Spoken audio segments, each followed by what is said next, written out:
Everybody, welcome into the Impact Lounge. You are in the number one place to be for the Impact Wrestling fan. This is the Cool Factor Podcast. I'm your host, TW, and with me, of course, is the man with the plan, the bartender, the bouncer, the owner of the Impact Lounge. BQ, say what's up to the people. I do it all, the bar backing, whatever it is, the bouncer. I used to be a bouncer, man. I actually did that for a little while. And I actually hated it. At first, it was like, this is the coolest like side job ever. And then I hated it. Right. So I got to make this official announcement. I won this Alicia Edwards shirt on eBay. So this is the smallest shirt I've ever seen in my life. Like, I have an 8-year-old daughter, dude. I feel like this would probably fit her. It's a nice shirt. It's actually really cool, man. It's all glittered and cut up and all that stuff. So. When you got it, did you cry like that dude on Rampage when he saw CM Punk? Were you like, I put him to shame, you know. Yeah. He wishes he delivered that quite as well as me. She wrote me a little note here too. It's funny because she says, "Can't wait to see you rock my t-shirt." And I'm like, I could not fit this thing. I would ruin it. I thought you were going to say, I want to rock more than your t-shirt. Oh, no. No, but I was really happy to win that. So everyone kept saying that, you know, the last 20 minutes, making sure to pay attention. And at the 30-minute mark, I was like, okay, 30 minutes. And then just completely forgot. And thank God when I came back, you know, I had won it. So nice. Well, you got it. Congratulations. Speaking of t-shirts, I'm wearing a t-shirt. Summerslam t-shirt. Shout out to the homies over at the Jobber Tears podcast. These guys do a good fun show. Check out. And you know, I got me a t-shirt. I couldn't go to the actual Slam, which was in Brooklyn this year. I live in Connecticut, so you know it's like an hour or two away, not far. But I really ain't trying to be out there in that COVID right now. So I just bought me a t-shirt to support the homies. So shout out. I wasn't sure if Slam was related to Bianca Belair this weekend. Oh! I wasn't sure versus Becky Lynch. So. You know what? We're going to talk about that too. We're going to talk about everything. And so listen, man, me and BQ were talking before we hit record over here. And listen, this is the Impact Lounge. This is the number one place to be for the Impact Wrestling fan. And here's one thing about this show. We're not here to be Impact fanboys. We're here to be the voice of the Impact Wrestling fans. We want to talk about what you're talking about. We want to let you know this is a show for fans, by fans. We know that we want y'all to know that we feel you because we are you to some extent, just more handsome. You know what I'm saying? Like we kind of are you. But the reality is, ain't nobody talking about Impact Wrestling this week. This was the worst possible week to be Impact Wrestling. No disrespect, because there was some good stuff on Impact Wrestling this week. There was some good ass stuff on Impact Wrestling this week. We finally got the tag team that BQ has been pitching forever, the influencers with Madison Rain and Tenille Dashwood. We finally got that. We got a slugfest between Luke Gallows and Joe Doring. On Emergence on Friday night, we got a banger between Josh Alexander and Jake something. Like, I don't care what else you got going on. If you are a fan of flippy wrestling, of old school wrestling, whatever, if you like wrestling, go find that match. Matter of fact, you don't got to look for it too hard because I believe Impact Plus is free this month. So go download Impact Plus, check it out. The match from Emergence between Josh Alexander and Jake something, and hit me up. Drop it right here in the comments. Let me know what y'all thought of that match. So there was that. Those couple things I talked about.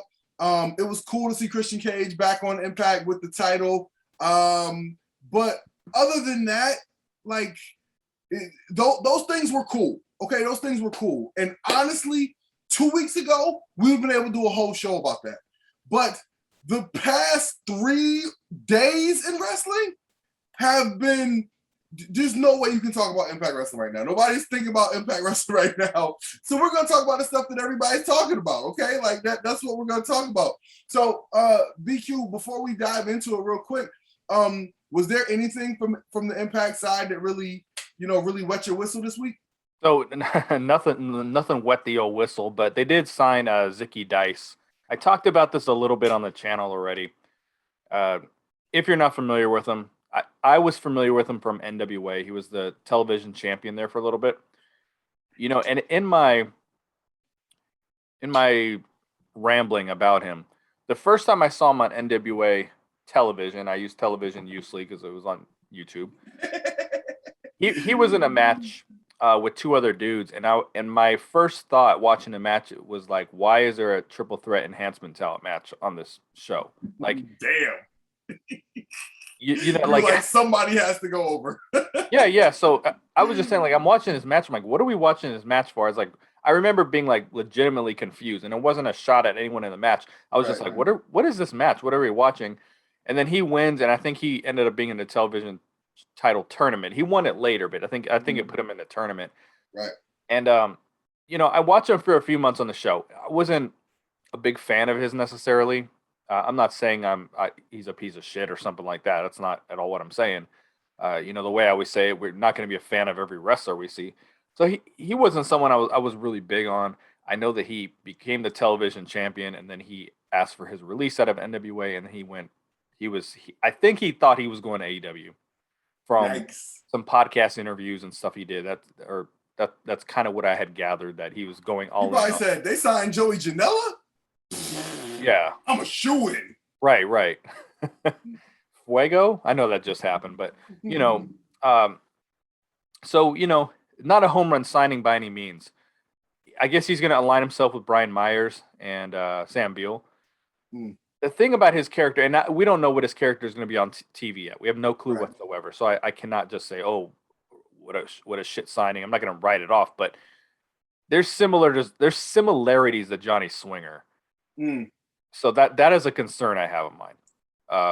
I think if that's the character we're getting very unneeded comedy that the show doesn't really need. Right? It just it doesn't need it right now. So my mind is open to it, but it also made me think about something where it seems like whenever there's like a free agency or a signing, Impact seems to be coming from I could be way off base, but it feels like they come from a place of weakness, a place when it comes to negotiating. You know what I mean? Because the people who they lock down, like, we signed this guy 2-3 years, they typically are guys, and I don't want to say girls because I don't really know there's not that many knockouts to really talk about, but it just seems like the signings in general are people who don't have a lot of options outside of Impact. Right. You know what I mean? Like, they're not winning the bidding war against anyone, and they're not necessarily always going to outspend people, or I know they're probably more in a position to outspend people than people realize, but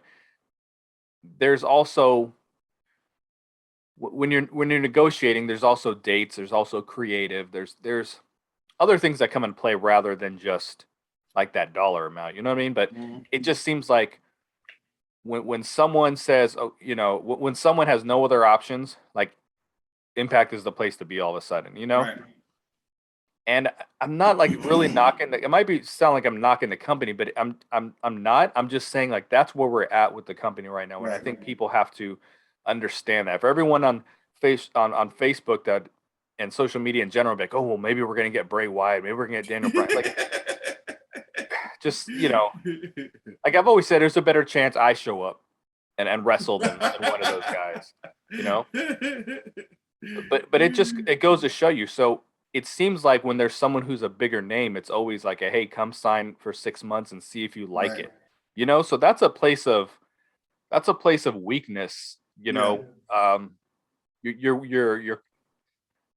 here. The negotiations aren't equal. The wrestlers up here and Impact's down here, and it's it's a professional way of begging someone to come work for them. That's how it just like comes across to me, because it just seems like outside of the Good Brothers, it just seems like there's an inability to get a deal done quickly. And if a wrestler really valued being there, they'd be like, okay, well, let me sign for a couple of years. But most likely, a lot of these wrestlers are thinking, okay, well, if there's any chance of going to AEW,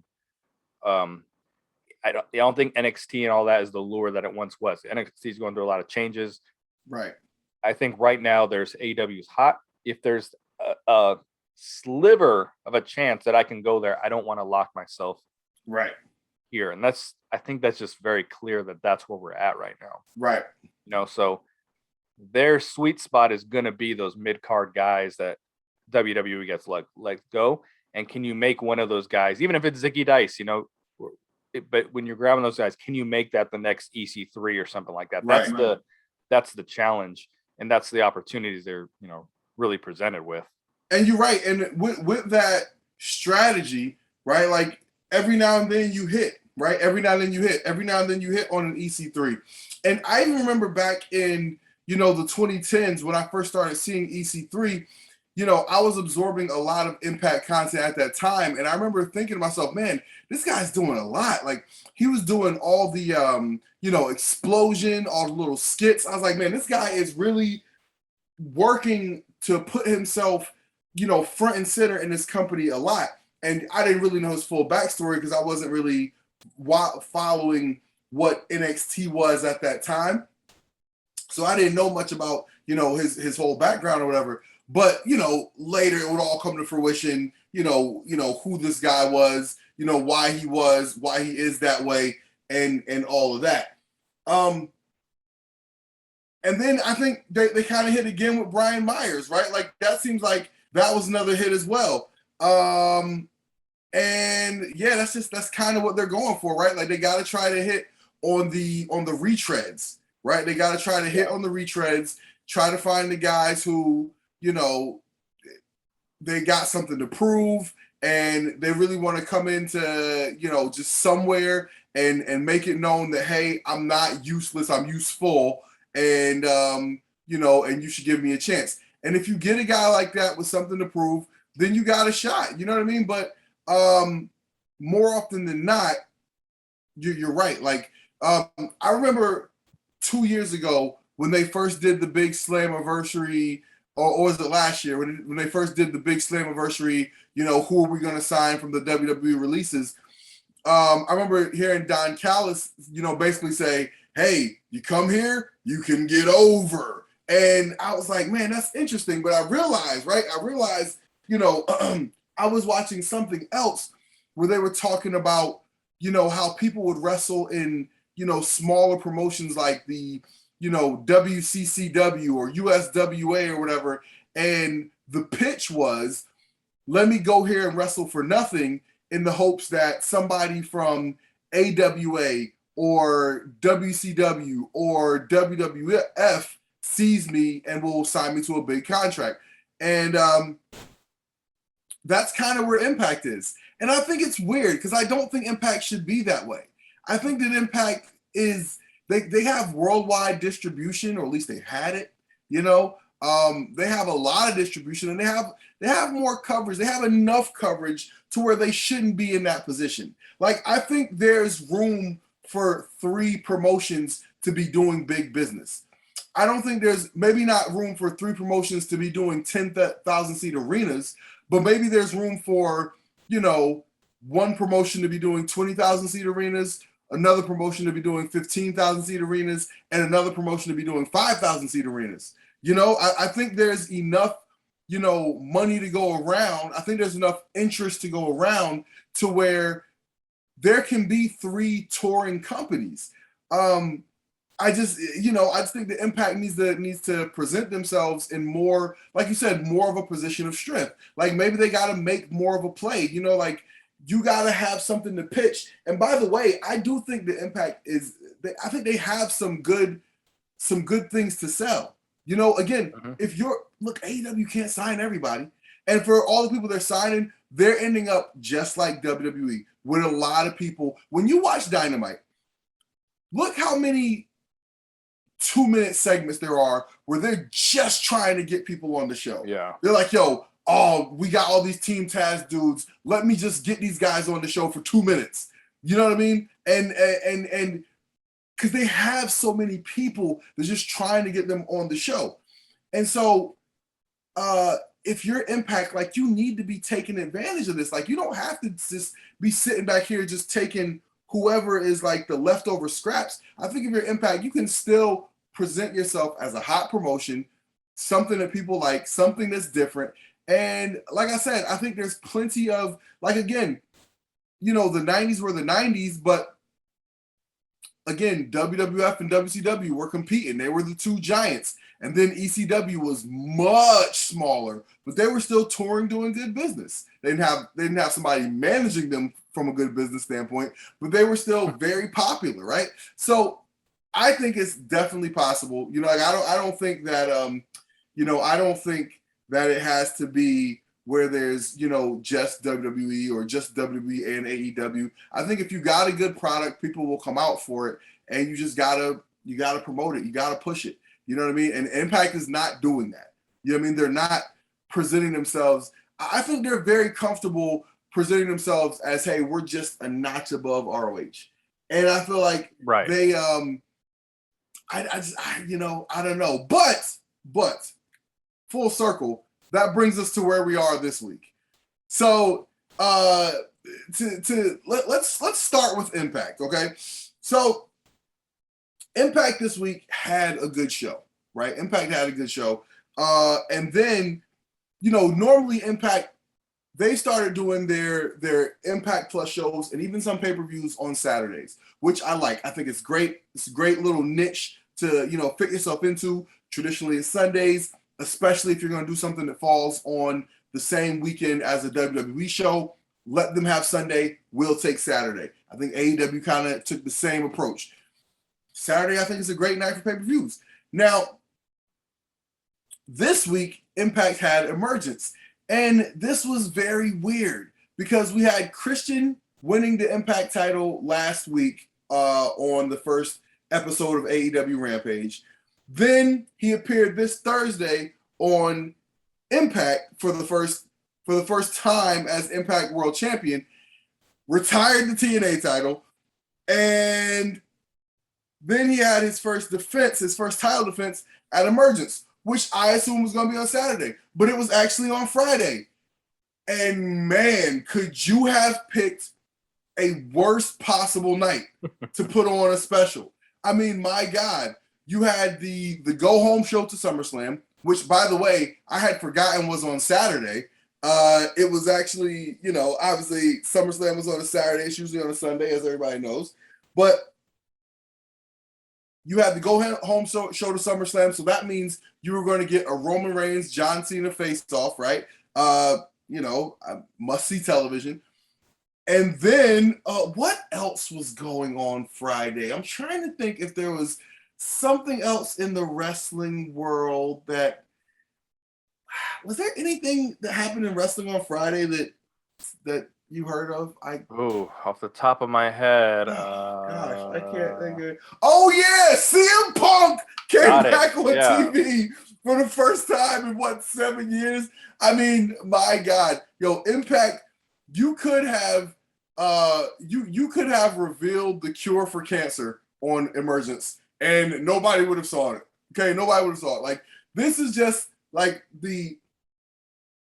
if you could ever crystallize what it means to be Impact Wrestling in 2021, this weekend is it. Because there's nothing Impact could have done to be relevant this weekend. What's your thoughts? No, nothing at all. And, to their, in their defense, they don't know what AEW's programming is. You can talk all day. Well, they have a partnership. They don't know what they don't know what's going on with their programming. So, most likely this stuff is mapped out quite a bit in advance.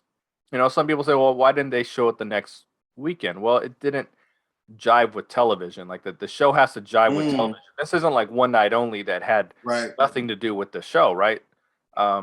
It's not like I know they don't film it anymore, but Explosion, it has nothing to do with the show. They tie it into the show now. So when you're mapping it out and back in what is it, August, and they're mapping it out in July, maybe they map it out in June. I don't know. They don't know what's to come. All they know is, okay, we can't go against SummerSlam on Saturday, so clearly that's why it happened on Friday. I that also at the same time, you do got to think we knew Rampage was coming. We've known for a while that it was at the United Center, Right. and I mean, maybe they could have known it was a possibility. I don't recall how long the rumors have been floating out there, but just to compete against any episode of Rampage in the first couple probably wasn't, the smartest thing in the world to do, but maybe it was just completely out of their control. That's all I can. I think it's one of those things where you can only ask them so much, right? You can only ask them to run so much, right? Like, I think, like, just like you said, they're like, yo, okay, this is part of our storyline programming. What are we gonna do? And like, at that point, what else are they gonna do? So they had to run it. They couldn't keep moving. I don't think they could have moved it again. And so, and I'm not sure they should have, because I don't know how much difference it would have made. You know what I mean? I don't know how much difference it would have made. That said, what did you think of the CM Punk return? All right, dude. So I talk a lot about how busy BQ is. I'm speaking in the third person now, and I don't. That's your gimmick. Busy. Yeah, BQ. yeah. That's my thing. So, Alicia did call me BQ on here, so I was hello. Pretty excited about that. Hello. Didn't just say to Brian. I was like, damn. All right, cool. Anyway, I'm always talking about, well, I don't have time to watch wrestling live. I don't watch wrestling live. It just doesn't work out that way for me more often than not. But this particular episode of Rampage, I said, yo, I told my old lady, I was like, we're watching Rampage tonight. Like, I don't know what we had planned otherwise. Like, we're watching this show tonight. If CM Punk shows up, I don't want to watch this on Facebook, on Twitter, or something like that, or hear what's going on. Like, my brother texted me like, oh, I didn't know he was coming. I didn't watch the show, like, he's not as, big as a wrestling fan as I am, but right. I'm not trying to be like that. I'm not trying to hear from someone else what happened, like I just knew I was watching that segment. And it was one of those special segments that in today's modern wrestling that we haven't got anything like that in a long time, if ever, and we're not going to again. Someone who stepped away at the top of their game. People didn't know if we were ever going to see him wrestle again, because he's not in the public spotlight like that. He wasn't doing indie shows. Every once in a while he would do, these conventions and stuff. But someone at the top of their game steps out of the spotlight, off the wrestling scene, 7 years. We don't even know if we're ever going to see him again. Right. And it just seems like a pipe dream. And, and then it happens, and it comes in his hometown, and, it was so perfectly done. They didn't like film the show and then have him, the music randomly hit to do a run in or something like that. It just kicked off. They straight up just kicked off the show with it. I mean, I was like, oh shit, I wasn't ready for this. Right. And I mean, it was so perfect. Damn, dude. I haven't watched it a second time. I absolutely need to make sure I go out of my way to do it. But, I just knew I had to watch that live. And I think that's a lot of the reason why I say, well, I don't watch wrestling live, because there's just nothing that in today's world that's like super must see for me. Like, oh, I can't miss this, whatever. If it's must see, I'm going to make sure I see it. It don't matter what I got going on. But this wasn't something I was willing to miss. And the episode stunk, in my opinion, of the show. Here, yeah. I thought the episode was horrible, but no one's thinking about the rest of the show because of what, how it kicked off. Yeah, the rest of it was trash. I mean, there was nothing there. And there's a whole nother conversation to be had about, AEW and who gets on their shows and who doesn't. I'm not gonna dive into that right now. But yeah, man, I mean, like, but this was a one segment show. This is a one segment show, and who cares? Right? Because it doesn't matter. John Moxley could have spontaneously burst into flames in the main event. Nobody would be talking about that today. Only thing people will be talking about is that moment when CM Punk came back. When that and AEW, to me, very smart. They understand we're getting the SmackDown audience right after the show is over, they're going to switch over. They're going to say, let me see what this is talking about real quick. I'm probably going to go to bed or go out or whatever, but you got like 5 minutes to hold my attention. And so they hit you with it right off the top. Last week, they hit you with the Kenny Omega world title match right off the top. This week, they hit you with the CM Punk right off the top. And that was smart too, by the way, because rather than trying to do some run in at the end type of angle and have the crowd hijack your whole show waiting for CM Punk, just do it right off the top. You know what I mean? Do it right off the top. But I do have to wonder though, like, did they sell out? They had to do something before Rampage started, because there's no way they sold out that whole United Center and did a 1 hour show and went home. No chance. No chance. Those people, they sent those people home after watching John Moxley and whoever that guy was.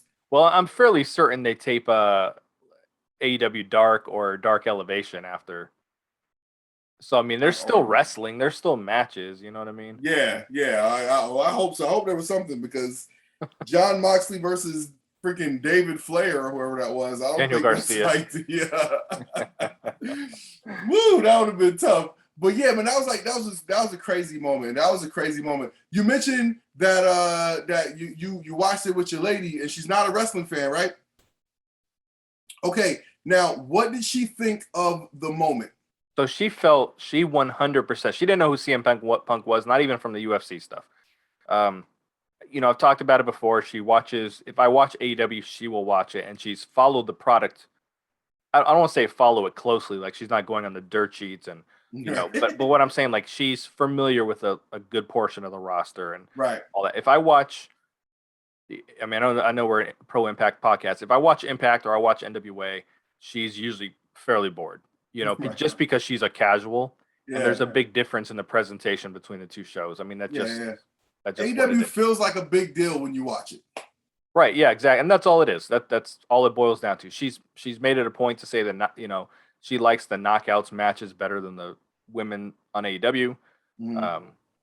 She's a big fan of like Britt though, and Ty Conti and Anna Jay. So she likes people that she likes, but she wasn't familiar with who he was. She had absolutely no clue. I was able to run her down like real quick with I gave her like a 5-minute rundown before the show started.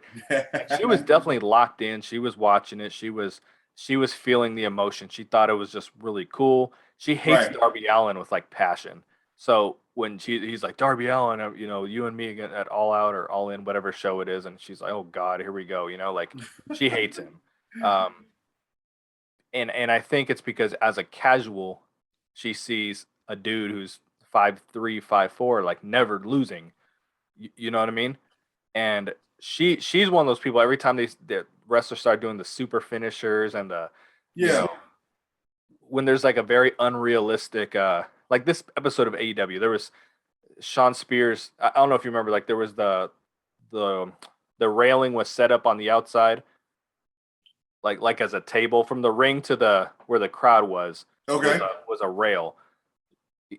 Sean Spears gets like Death Valley driver through it or something like that, and then Sammy Guevara throws him in the ring. It's not the I know the spinning. Yep, the Sonic the Hedgehog.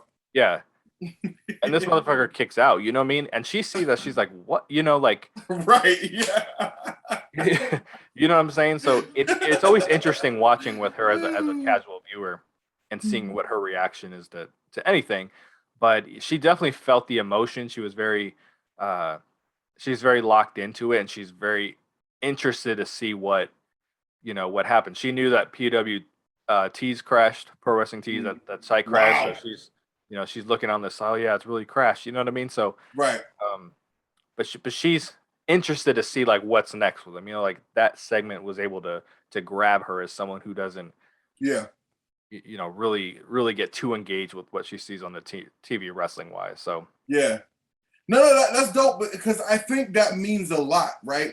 When you can grab somebody who doesn't watch, because it actually reaffirms what I know, which is that like what's real is emotion, right? What's real is emotion, and this is what I try to get through to like the common wrestling fan that I talk to online all the time.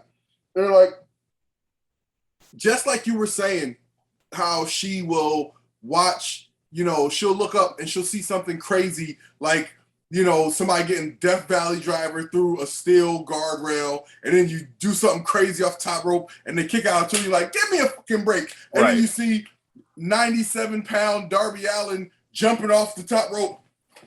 And that's supposed to hurt somebody? Right. Come on, man. Give me a break. I still, to this day, don't get what the appeal is of Darby Allin. I don't get it. The only thing that I can possibly think of must be the appeal of Darby Allin is that you are also 5'2" and weigh 97 pounds, and you want to believe you can beat people up if you paint half of your face. I guess that's what it must be. But other than that, like, I don't understand what the appeal is of Darby Allin. You know what I mean? Like, I don't get it. I don't get it. But people like Darby Allin. Like, they cheer for him a lot. I don't get it. You know what I mean? I don't get it. But again, that just reaffirms that people who are not like warped in this wrestling bubble, you know what I mean? Warped by having absorbed all these years. And it's truth time with Uncle TW. Okay. Okay.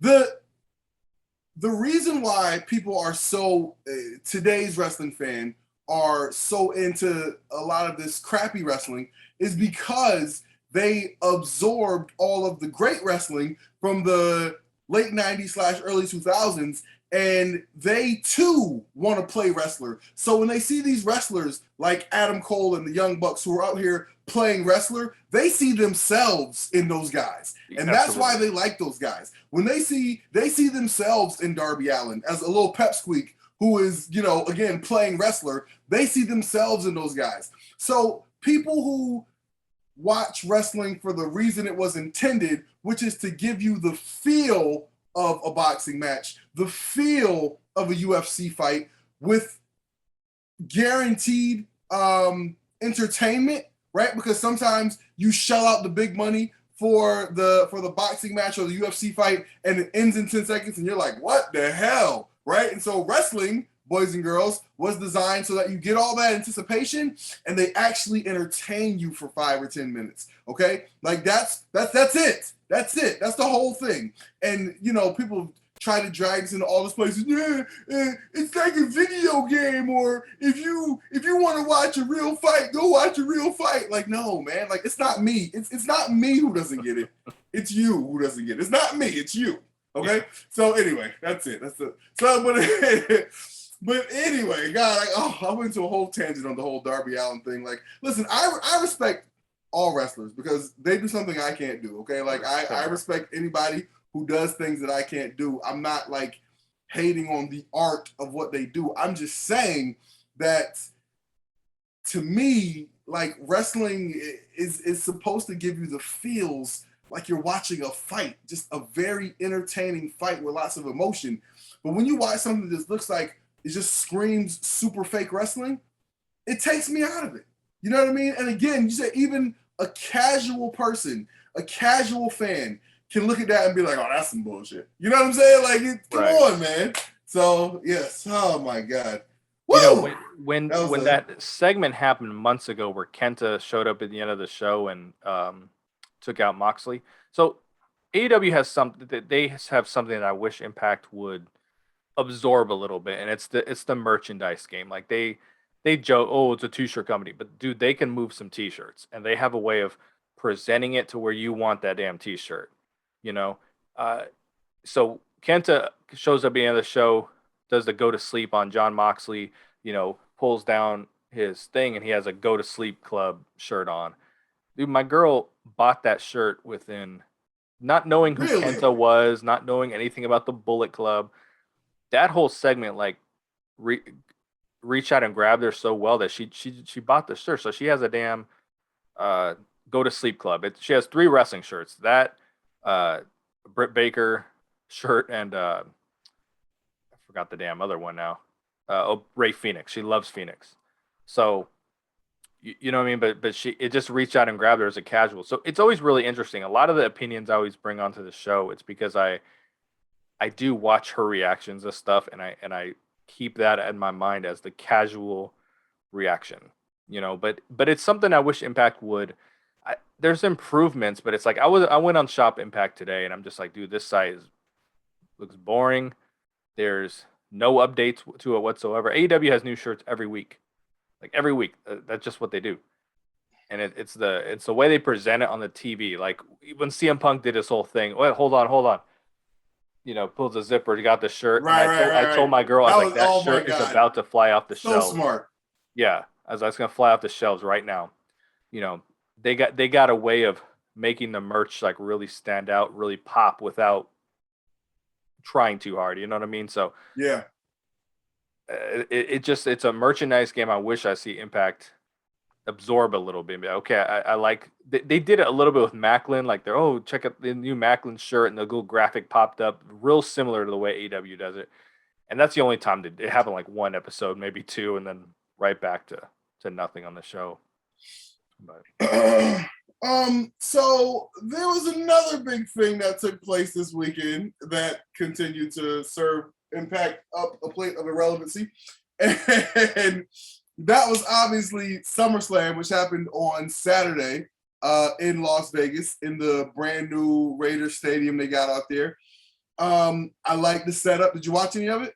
Dude, I didn't. I've gone out of my way to watch the monthly pay-per-views for WWE as of this year. Around Royal Rumble I started. I don't watch the show at all. Like Raw, SmackDown, have no clue what goes on except with the exception. You're not missing anything, by the way. And that's why I don't watch Roman Reigns has been doing an amazing job the past few years. But I think honestly, they do so well with giving you like the rundown preview leading up to every major match. You really don't need to watch the week-to-week show. You don't. Yeah, they do a good job of that, and that's how I feel too. I'm very rarely like lost going into the match. Yeah. So SummerSlam was we're recording this on Sunday night, and it was last night. And the stop me if you heard this one before, but we're now building to a Brock Lesnar versus Roman Reigns title match. Well, this is certainly nothing new.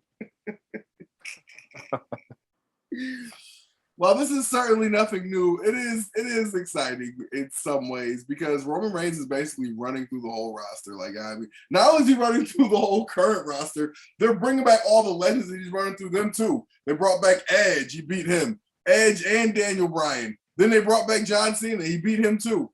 And I mean, like, oh my God. But here's my SummerSlam moment of the night. And not in a good way. I got a little hiccup. Let me just go ahead and swig of water here for the working man. All right, while he's taking the swig of water, I'm going to completely shift focus here. NWA also did something this week because they announced Ric Flair is going to be at the NWA 73. I think 73 is the number. I just know I'm going to Empower. It's whatever the anniversary show is the next night. Like, they got Ric Flair showing up. So it was like they even found a way to do something to still keep them in the back of people's minds this week. So I just found that interesting. The whole point of what we're saying is like there's just so much that happened this week, and Impact just failed to. I hate doing the make an impact pun. I hate when people do that, but they failed to make an impact this week. Now maybe they waved the white flag, so we're not even going to try, which I can understand that. Trust me, but I just that just popped in my head. The Ric Flair thing. That was a great point, though. That was a great point, right? Because so anyway, coming out of SummerSlam, right? Like we had the big Roman Reigns John Cena match, right? There was Lashley versus Goldberg. You can basically close your eyes and pick who was going to win. You knew who was going to win all those matches. But then they had Becky Lynch come back off her maternity leave, and she basically like, I don't know if you saw what happened back in October 2 years ago to Kofi Kingston over the So they basically had Becky Lynch come back and do that to Bianca Belair. So that I think is there's a chance that could backfire because Becky Lynch. So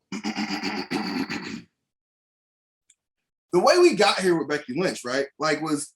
They were building to Ronda Rousey versus Charlotte Flair, right? And like the whole object was they're both going to run through the entire roster and meet in the middle, right? And on the way to trying to heat up Becky for Charlotte, they had Becky win a bunch of matches, and then they had Becky get like close to a title shot.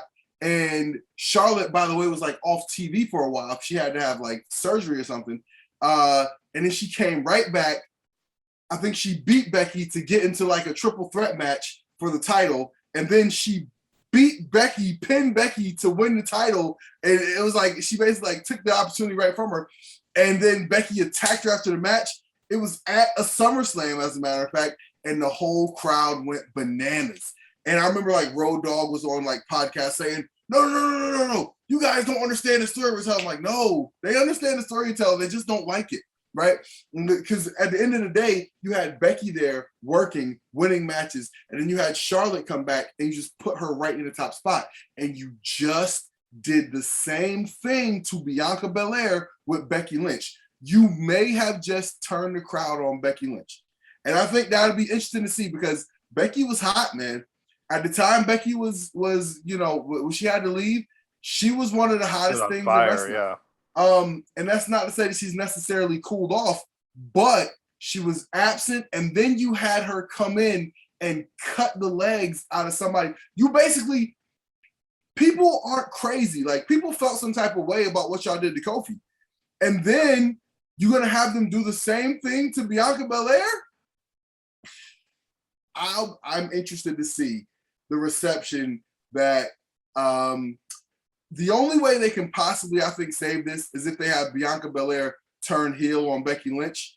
But if they try to play this up, like if they want both of them to stay baby faces, or if one of them doesn't go hard and heavy to the heel side, they might lose this. They might have effed up the Becky Lynch thing. So I'm interested to see how that goes. But the point is, lots of conversation to be had coming out of that show. Becky Lynch is back. Brock Lesnar's back. John Cena's gone. Oh man. Woo. Did you hear like any of the scuttlebutt coming out of SummerSlam? I saw the reaction to that, to Bianca Belair, and the first time I ever saw her wrestle was in the Royal Rumble. So that was, as I said a little while ago, that's when I started watching the pay-per-views again. And in the Royal Rumble, for the most of the match, I was kind of like, I don't really see what people see in her. And as it progressed, I'm kind of like, okay, I'm starting to see the talent. And then I think I saw her I saw her have another match that I was like, okay, I really see it. So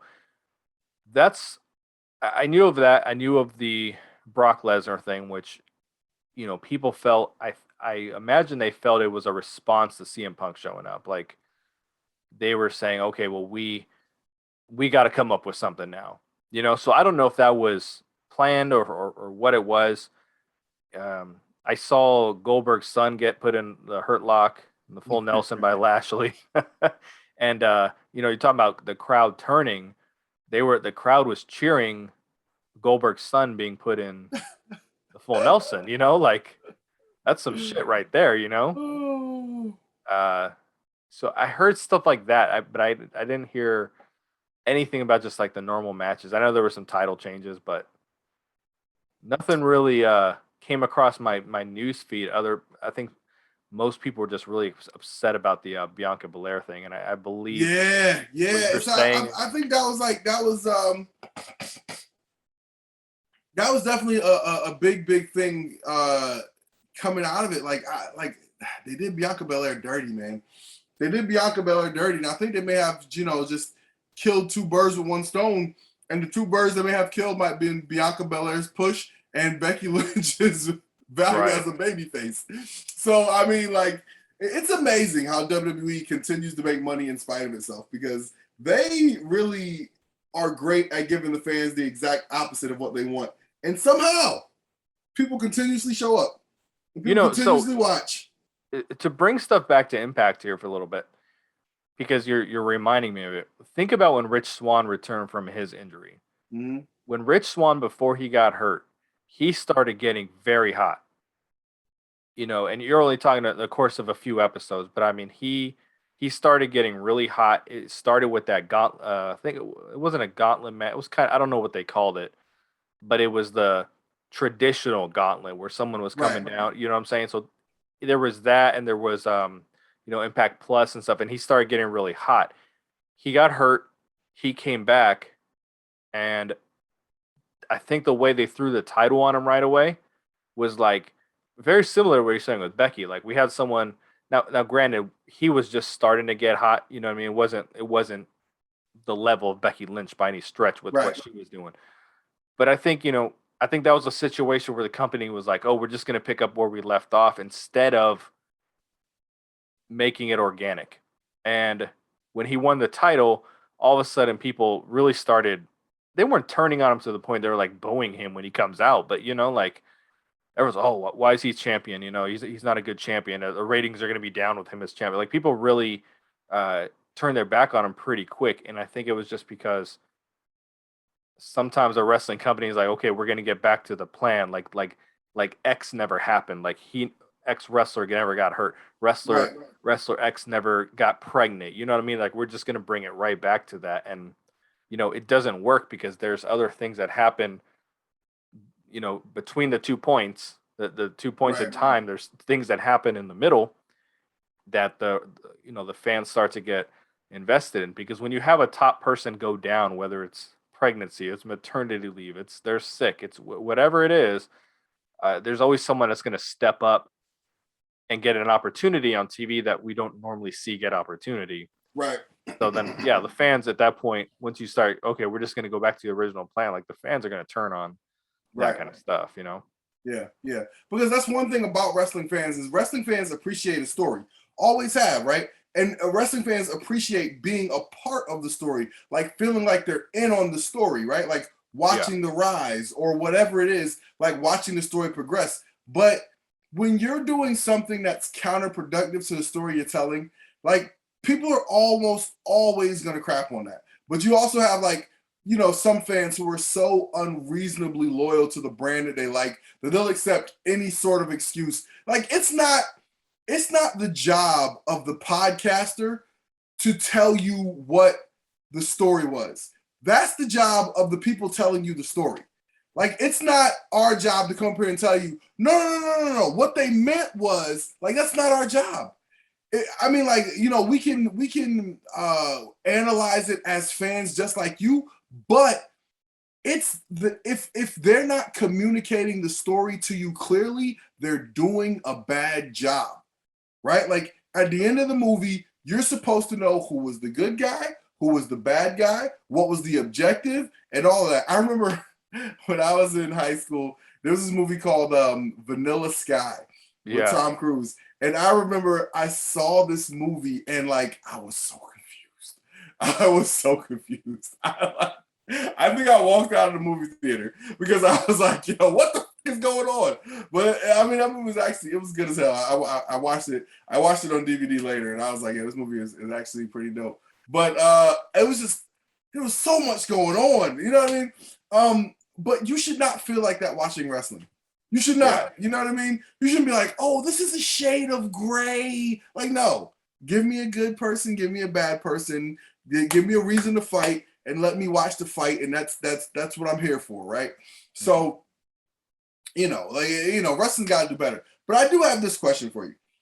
So we talked about the amazing moments that, and by the way, for anybody who is probably, you'll be hearing this probably tomorrow, Saturday, Monday. God, you'll probably hear this Monday.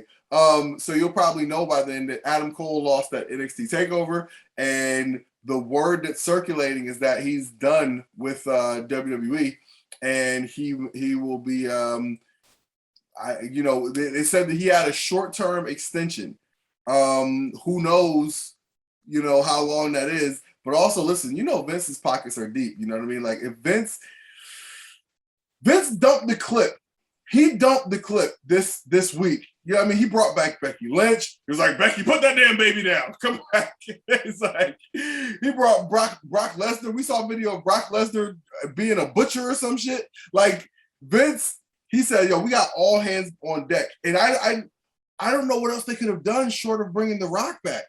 Like, Vince has dumped the clip. He's trying to get all the attention, all the conversation generated possible back to WWE. But Daniel Bryan's still floating in the wind. Bray Wyatt, Wyndham Rotunda is still floating in the wind. Adam Cole is potentially now floating in the wind. I just, man, like there's a lot of conversation to be had. And I just don't know how much of it is in WWE's favor. So with all this conversation floating around, right? How can Impact get some of this attention going back their way?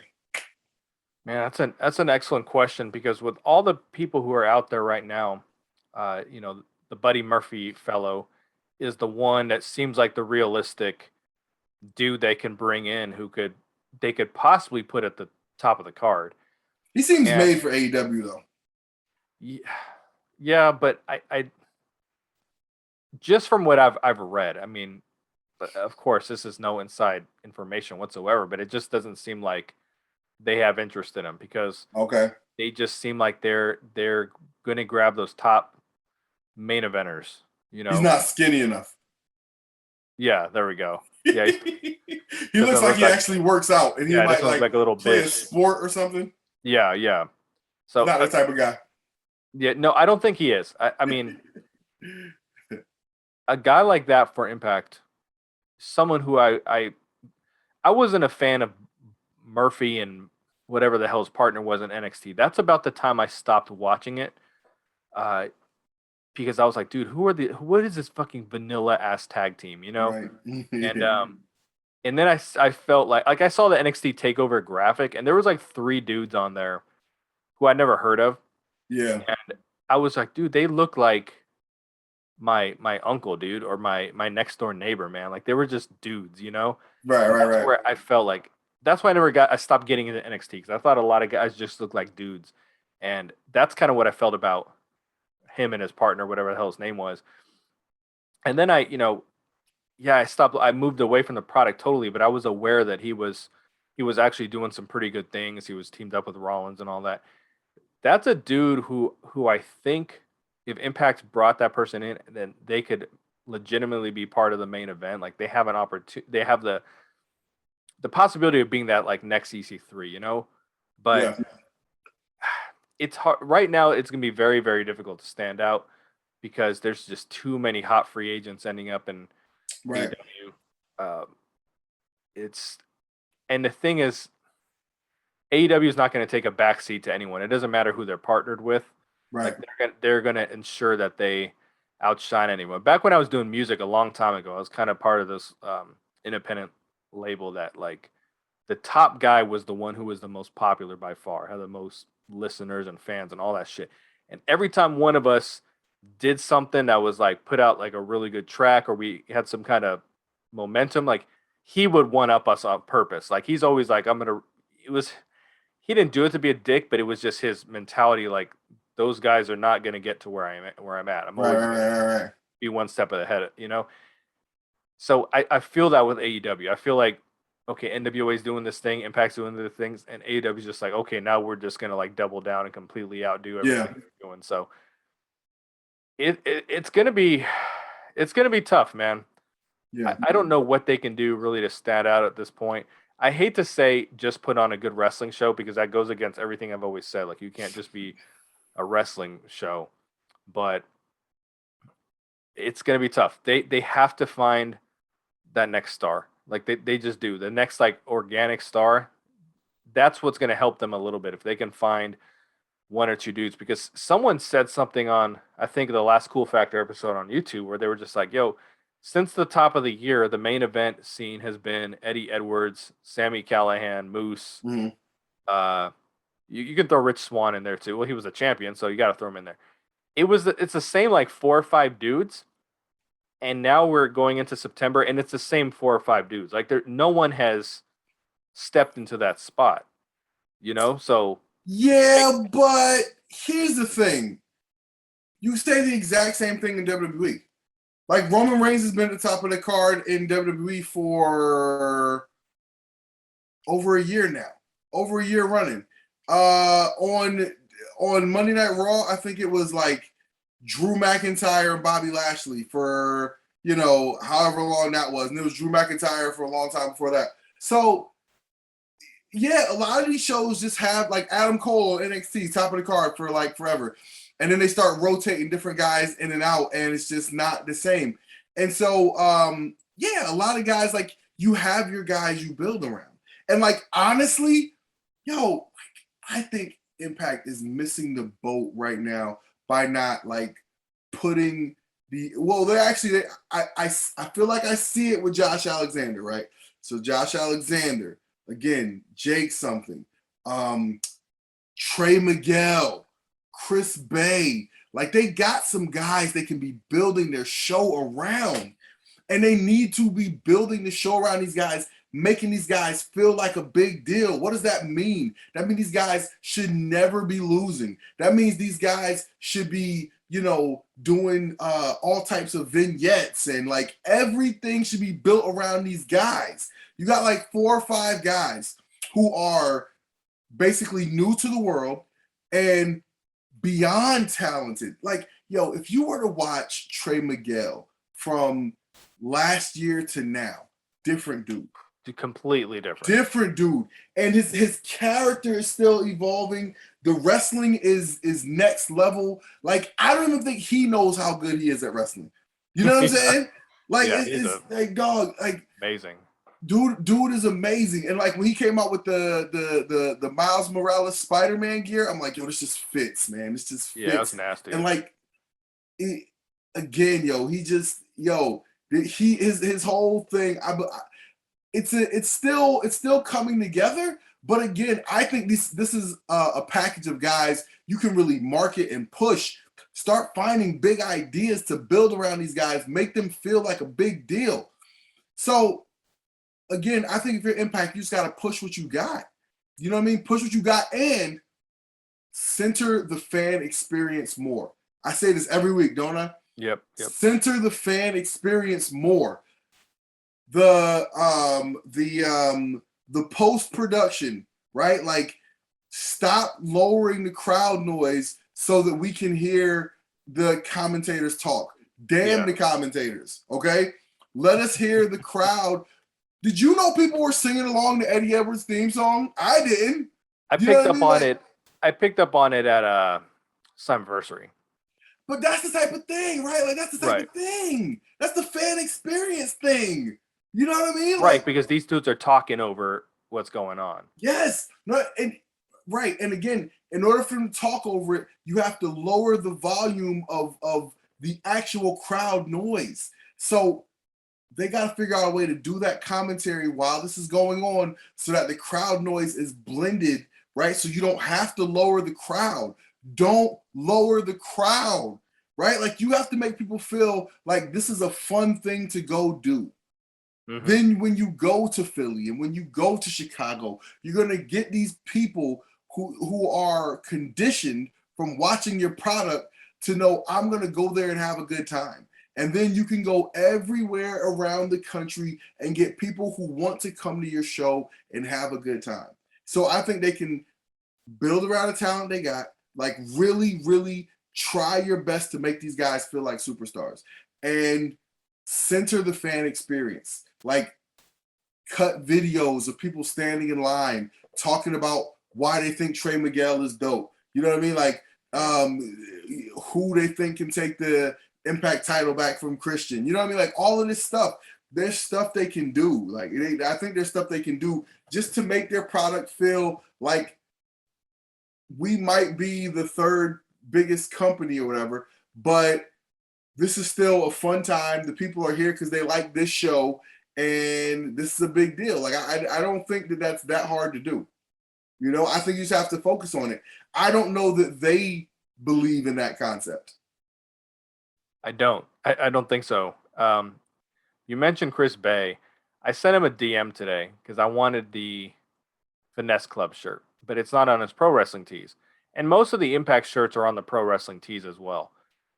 And I prefer to order from there because I like the quality of the shirt. I pay the extra $4 for better quality shirts. So I sent him a DM. I said, "Hey, are your Finesse Club shirt going to be on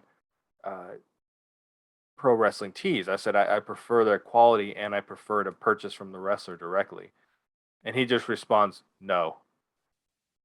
And I'm a big customer service dude. Like, yeah, I'm probably not gonna buy your fucking shirt now, dude. I will support you all day.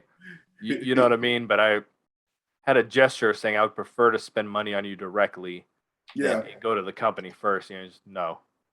I'm like, all right then. But I still I bought it through Shop Impact. I didn't think about the Pro Wrestling Tees option, but I wonder how that works though, right? Like, I wonder if, because I heard there's a version of it that's available through the New Japan store, and there's a version of it that's available through the Impact store. So okay, I'll look. I mean, I'm not sure what the science is on that, right? Right. It could be a thing where he got a chunk up front, or maybe he's supposed to get a chunk on the back end, like whatever. I hope he's getting a chunk on the back end. So, I'm not sure how that math works. From what I understood, this was years ago now, because Nick Hausman, who I absolutely cannot stand. No, it wasn't Nick Hausman. I still can't stand him, but it was Solomonster. He used to have this just anti fucking TNA thing. I mean, dude, he was just so hard on this shit. He hates Impact, yo. Yeah, dude. I love his podcast, but he hates Impact. Yeah, dude, he does, man. And he got wind of, Impact makes the wrestlers make 0% of their sales. You know what I mean? So of course he runs with it without fact checking anything. So I looked into it, and this was years ago, okay? Because I mean, I said TNA, so this was several years ago. What I was told back then is that if they have a shirt drop, they'll get like an upfront bonus or whatever. Like, okay, you're getting X amount of dollars, and then what we sell, we're keeping basically. And that's where the rumor came, where it's like, well, they're not making anything off the merchandise. That's just what I was told, that they got something up on the front end of it. So right. I don't know how true. I remember seeing something like that too. Yeah. So, so with all that being said, though, I still think that the knockouts is the area. That's the one area where I think Impact can really stand out. Much like they, stood out with the knockouts years ago. I still think the ability is there, because even though I think AEW's women's roster is way better than they get credit for, I think people still ride off the fact that in the beginning they were trying to feel it out, and they had a bunch of green chicks wrestling and the Joshi girls wrestling, and everyone's like, what the hell is this? And people still hold on to that, like, oh, this women's division sucks, but it really doesn't. But I still think the knockouts, because that's a place where I think they really can sign the free agents. Like, I think because women's wrestling is obviously a much smaller portion of the weekly show, and I know for a fact, because I was told, they feel comfortable in their ability to sign top females. Really? They feel like they can always have a quality women's roster. But I would honestly go all in on it and really establish it. Like, don't just say, oh, we have the best women's division in the world because we're the knockouts and we started the women's revolution. Like, there's only so much you can say. Like, show us, like, damn, this is the freaking best women's division.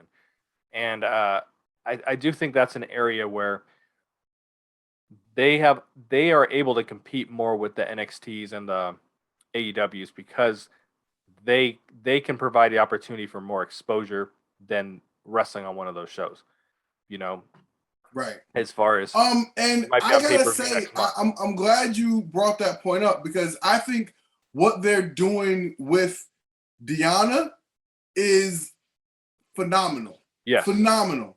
Like, they are actually, like, really truly treating Deonna Purrazzo like Kenny Omega. Yeah, I agree. Like, they're protecting her. They're again, letting her go to other companies, and when she goes to other companies, they're treating her like she's the big deal, treating her like she's the big star. Like, her value is going, you know what I mean? And by the way, I also, I rolled my eyes at the addition of the Drama King, but they are a perfect pair. Yeah, they are a perfect pair, because if there's one thing about Deonna Purrazzo and Deonna, that no offense, but like, when she talks, sometimes it's just like, yeah, oh yeah. Like, but listen, you can't help your voice sounds how it sounds. Like, who make fun of my voice? It is what it is. But like, but he has this amazing voice. He's like, oh, and he just has this Cash Money voice, man. And so him being paired with her, I think is just like it's a really good pair. It's a really good pair, and he's really antagonistic. He's annoying type, you know what I mean? And I think it's a really good pair. I don't know. I think they kind of stumbled upon this pairing, but I think it's perfect. I think it's actually a really perfect pairing because he's the heater, you know what I mean? He's the heater and she's the worker. And it's dope. It works really well. You know what I mean? But again, I will boo you. Deonna Purrazzo, I will boo you. I will boo you from my house. I will boo you from the internet. I will boo you every chance I get. Because that's what you're supposed to do. You're supposed to boo the bad guys. Deonna Purrazzo is a bad guy. Boo her. Don't chant virtuosa, virtuosa. Okay? Like, you're not cool. She's a bad guy. Boo her. If you want to make her feel like her work is doing what it's supposed to, then when she steps foot on that stage, boo the shit out of her. Boo her until she walks back through the curtain. Everything she does, boo her. Okay? Then she'll know she's doing a good job. But you nerds that feel the need to chant something. Like, no, stop it. Just be authentic. Do what you're supposed, like, you have a role to play, and your role to play is not to go, okay? Like, your role is to boo the bad guys, cheer the good guys. So, speaking of her, Melina had a match with Brandy Loren, who I didn't even know was released from NXT. Did she ever wrestle on TV? I don't know. I know she was in a hot tub with Damian Priest after he won the championship. Yeah. I remember that. Before I get to that match, though, I remember when she first showed up in Impact years ago, because I was at the set of tapings where Jeff Jarrett took over. So I really wanted to be there because it was like the start of a new era. And that's why I can era. Yeah, no shit, dude. Probably more the latter, but that's why I connected to Reno Scum, because they were like the first team to come out. They were brand new. I was like, oh shit, they started out with something new, and I connected with them back then. But Brandy Loren came out. She wasn't Ava Story. She wasn't Brandy Loren either. I think they gave her some other name, and she was supposed to be enhancement talent for Brandy Rhodes. I know she wasn't Brandy Loren. Wow. Yeah. But the match never happened. It was like back when Cody had this like jealous thing he was doing. Yeah.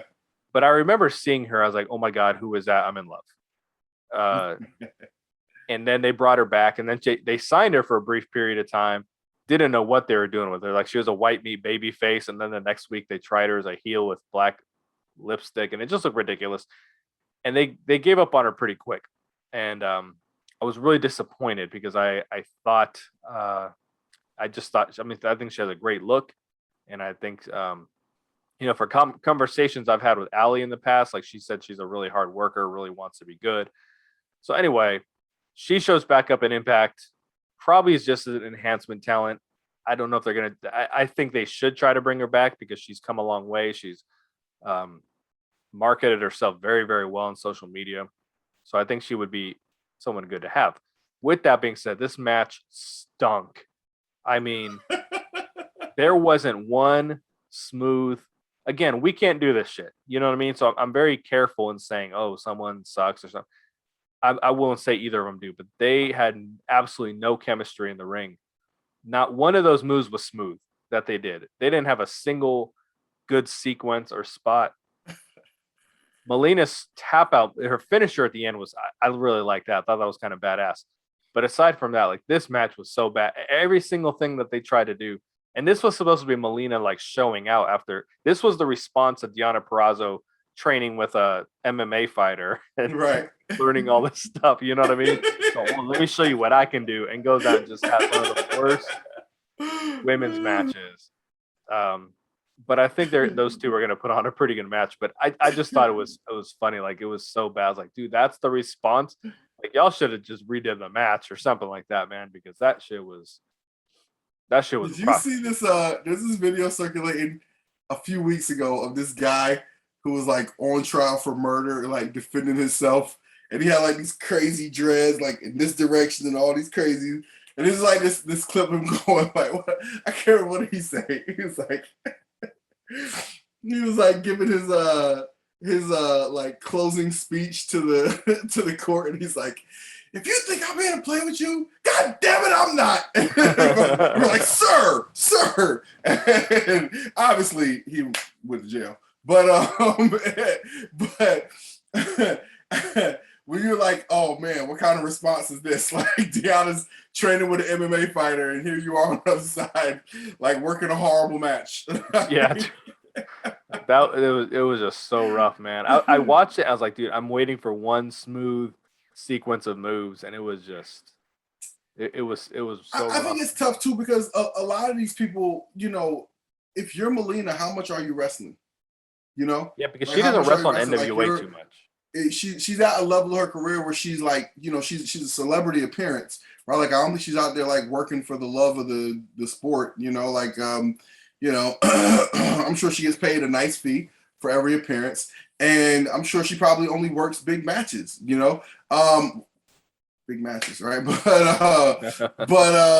that said, like I don't think she's out there like, you know, working on her skills every day, right? So you put her in the ring with somebody who she probably never worked with before, and you get what you get. You know what I mean? Like, yeah, she doesn't wrestle much in NWA, and she's been part of the brand almost since they started, I believe.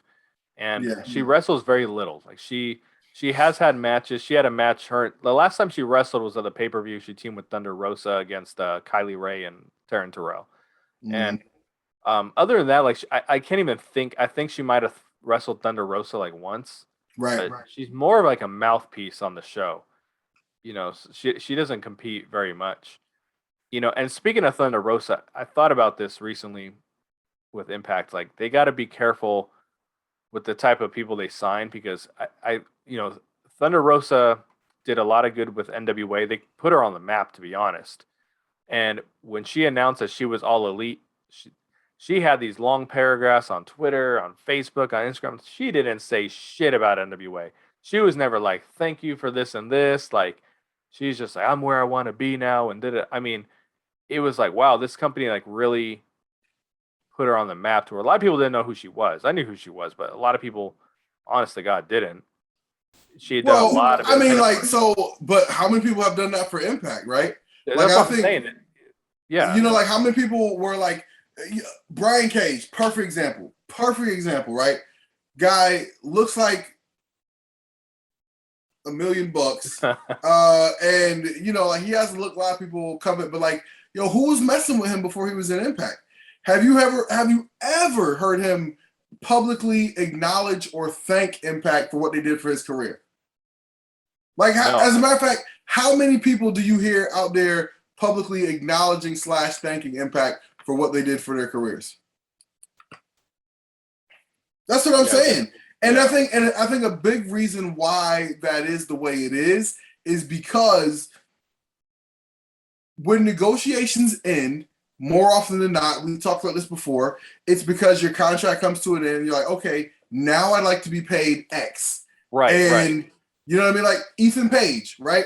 Another great example, right? Like, who was messing with him before? Now that he's a talented guy, but people can say what they want. Impact gave him a worldwide platform, you know? And being an Impact, he changed his body around. He capitalized on his platform. But like all people, you come to the end of your contract, you're like, okay, great. Yeah, of course I love to re-up. I love it here. Pay me what I want. And they're like, you know, and you're like, well, F you, I'm out. That's the way these relationships normally end, you know? And so I guess that's why people don't feel, you know, I guess gratitude when they're, you know, after they're leaving a place. But I did hear some stories that NWA was not great to Thunder Rosa. I can't remember the specifics.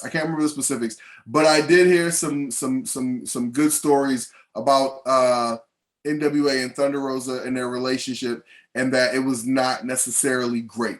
So, you know, if you guys know some people who are in the know, do some fishing, do some digging, and you may be able to find out some stuff. But I'm not really gonna divulge my sources on this one. But yeah, like I said, I think it is a little personal with them in that case. So yeah, so I mean, I don't doubt her, you know, going out saying, "Hey, AEW is where I really want to be." And she had great matches in AEW. She was doing some phenomenal work for AEW. But it's just sad that now she's going to go to AEW and, like, you know, they're all about the greater glory of Britt Baker. So like they're on some Charlotte Flair shit with Britt Baker.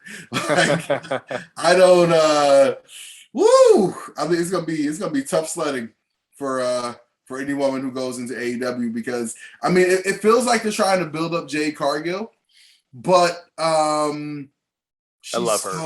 she's so new. Like I don't know what what she can do. Listen, this wrestling. They put the title on people who can't wrestle all the time. Like, you know what I mean? Figure it out. It is what it is. Anything else from wrestling? You ready to jump into the comments from last week? Yeah, you mentioned Jade Cargill. What did you think about, and we'll get into the comments, what did you think about Kiera Hogan's appearance? Oh my God. Oh, I'm so glad you mentioned that. So I had a tweet about Kiera Hogan that's been kind of blowing up on if you guys follow at Talking About Pod. I tweeted, let me pull this tweet up real quick. Yeah, people were all about this here tweet. Well, while you're pulling that up, you know, you kind of made a point. I think it is the contract negotiations that ultimately do impact in. I mean, you go back to, you know, think of the Hardys, you know, I mean, like they wanted to stay. Especially Jeff Hardy was the one who really wanted to stay because he was happy with the money he made for the dates. And even though he always publicly kind of wanted to go back to WWE too, but he always said, but if I had another TNA title run, I'd be very happy with that as well. But I think it is negotiations, man. I think that, you know, me at work, we're part of a union, and every year, you know, around this time, we're negotiating our contract, and everything's lovely up until negotiation time. And then that's when everyone starts getting really pissed off. Like, we have a hot button right now. So after 40 hours, we make like $6 less an hour. Like like our wage actually drops. So that our you overtime, make less money for overtime? Not that time and a half. I just mean our typical hourly wage. Oh, okay. Drops by like $6. And so then our overtime wage is almost, it's only like $7 more than our normal wage, and it should be like time and a half, you know what I mean? And that's a very ugly point with us at work right now. Like, where everyone's happy, everyone's good to go for the year, and then it gets to that negotiation part, and that is a sticking point right now that people are like, yo, this is bullshit, you know what I mean? You know, and then all of a sudden everyone has all these negative things to say about the company. Like, that's just right. You know what I mean? So I do think there's that negotiation period with the company where all of a sudden it's like, okay, well, fuck you guys then. Like, yeah, you didn't appreciate what we did over the last year, and you're not listening to me when I say, okay, this is why I should make more. Right, exactly. So I tweeted after watching Kiera Hogan and Jade Cargill. I said it's hard to tell at Hogan Knows Best 3 that she didn't make the right move leaving Impact #Impact on Access TV when she's wrestling in front of 15,000 people 2 weeks later. #AEW Rampage. So I mean, yeah, I mean, she went out there and got smashed by Jade Cargill, but in like 2 minutes. But you're getting smashed by Jade Cargill in front of 15,000 people. I mean, would you rather be out there wrestling a classic in front of 200 people in Nashville? Right. You know, a lot of wrestlers understand that they're actors and they're doing a job. You know, there's some people, and I don't mean a job like wrestling terminology. I just mean it's right. to wrestle. And there's some people who understand, okay, right now my role is to go out there and lose. You know what I mean? Right. Like, I listen to a lot of, you know, Coco Beware interviews. Like, he was someone that was one of my favorite wrestlers as a kid. Like, I don't think I ever saw him win a match, but he always like just knew that was his place. And he just said, I always felt that if I was wrestling someone bigger than me, I should probably lose. Yeah. You know, so he just went into it and he understood that role. So I think some wrestlers just know what the role is. Yeah. And sometimes you do what you got to do for an opportunity, but you're talking like this is the CM Punk episode. They're probably going to cross 1 million viewers on it. 15,000 in the crowd. Dude, a lot of people know who the hell she is now. You know what I mean? There was that I sent you that meme where it was like, "Hey, can we make pancakes this morning?" Yeah, but don't make the pancakes too thick. And then it says, right. But there's no Kiera Hogan memes floating around the internet before with, right. That's true. You know what I'm saying? So, yeah, so they acknowledged that she was a tag team specialist, which was good. You right. know, I thought that paid some, but I thought they could have said as a former you probably don't want to say it's a former Knockouts tag team champion and have her get squashed, but good point. It didn't bother me because I love Jade Cargill, so I'm just like, okay, yeah, dude, that's how her matches should go. You know what I mean? But right, got a little video package. She only said a few words and it sounded like shit because Kara really has to work on the promos. But she had a little video package. The previous episode on Dynamite, there's a little video package with her. Like she could go back on the Indies now and charge more because she just not only is a Knockouts tag champion, but now she's been on AEW. And that's usually the way it is. Like, okay, once you got that exposure, you can drive your rate up a little bit. So I don't think she's complaining. You know what I mean? I think she's probably going to end up in the company. It feels that way, but I have seen that too. Oh, well, she did a job. Like she should have stayed in Nashville. But at a point, like, okay, have to do what? Just continue what she was doing in front of a couple hundred people, or have this opportunity, and exactly. So yeah, I mean, listen, I think good for her. You know what I mean? Good for her. Again, we start off the show talking about the amazing match that Jake something and the Josh Alexander had. And how many people know about that? You know what I mean? Like, and by the way, Kiera Hogan, she's got like a hive. Like she's got like a set of fans who are riding for her on Twitter. And like just by mentioning her in this tweet, like I got so many mentions, dog. That tweet did like 15,000 impressions. And so I mean, like, yeah, like there are people are all about Kiera Hogan. So she's popular. She's more popular than I think she's probably gotten credit for. But again, that's Impact's fault.